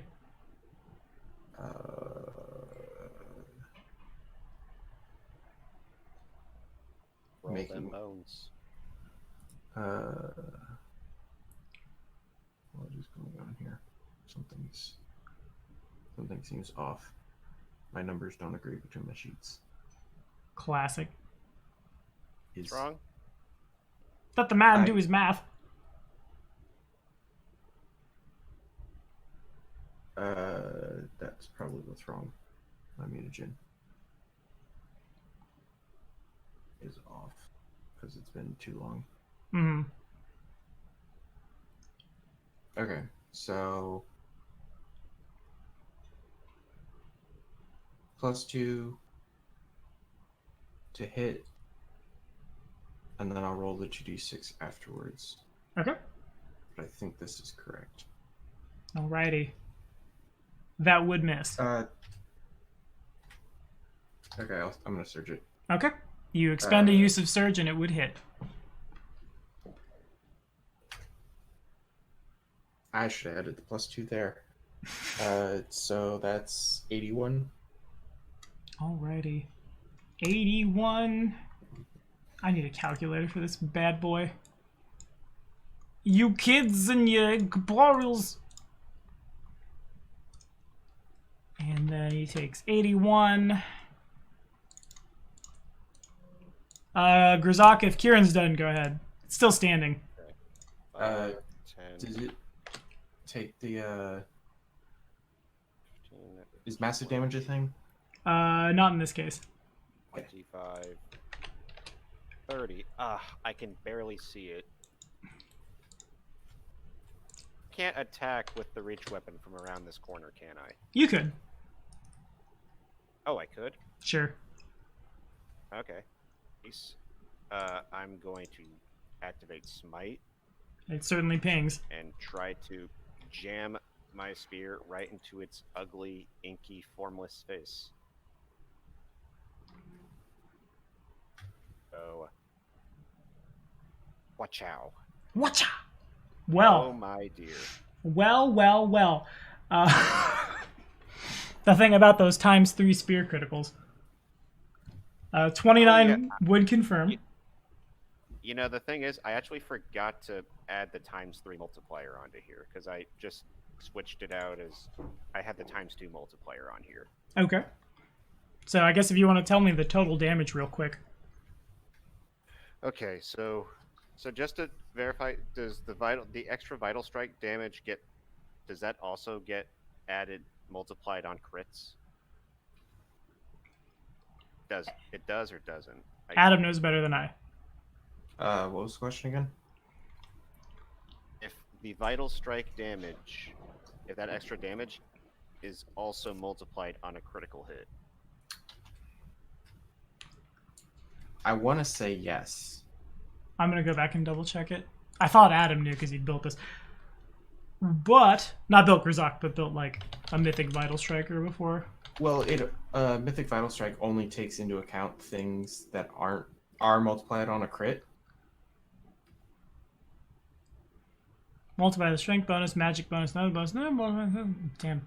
Yeah, I'm gonna extra damage from sources that normally wouldn't be multiplied. I'm gonna go ahead and say yes. Make it easy. Say what? Sure, it works. Do the thing.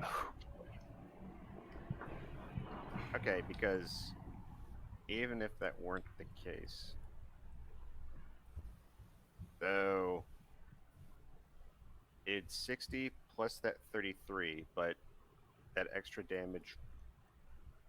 So with just the ×2 multiplier, I'm sorry, my head's being dumb right now. Classic.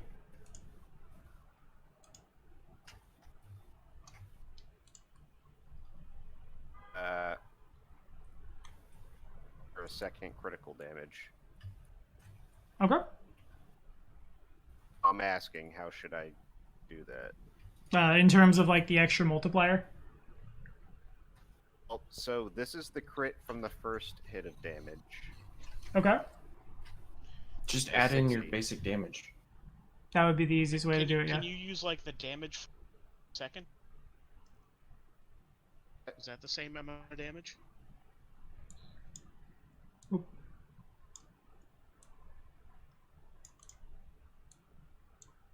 I just take the 60 and double it, Sure. make this easier. That would be good.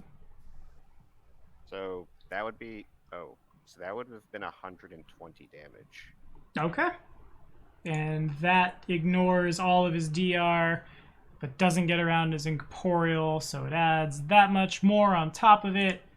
And in theory could. I guess what I'll do is I'm gonna roll for massive damage. Is that Grzok's turn? Yeah. Alright, so I will roll for massive D. Never thought you'd see the long spear be the one that's doing all the craziness in mid-level play, but if anyone wants to drum roll, now's the time. No massive damage here, and that's what we're gonna call it for today. I got things to do. We'll wrap up this battle, do some interrogations. Could have made a rap battle joke there, but I didn't. Oh well, it is what it is. In the meantime, thank y'all for watching. Say that the triple multiplier applied, but What? I won't be that guy. What? Nothing. No, what? What are you talking about? I'm confused. This is implying if it was just to use the 2 times multiplier from the critical, but since it's a spear, it's 3. Good. You know what? It's okay. Good. He's hurt pretty bad. I won't bully him anymore. Did we get the damage right? Okay. Did we get the damage right? Is the damage right? Damage right, Nick? Damage good? Technically, it's not technically, but I'm okay with that. Good enough. Say bye, guys. Adios. All right.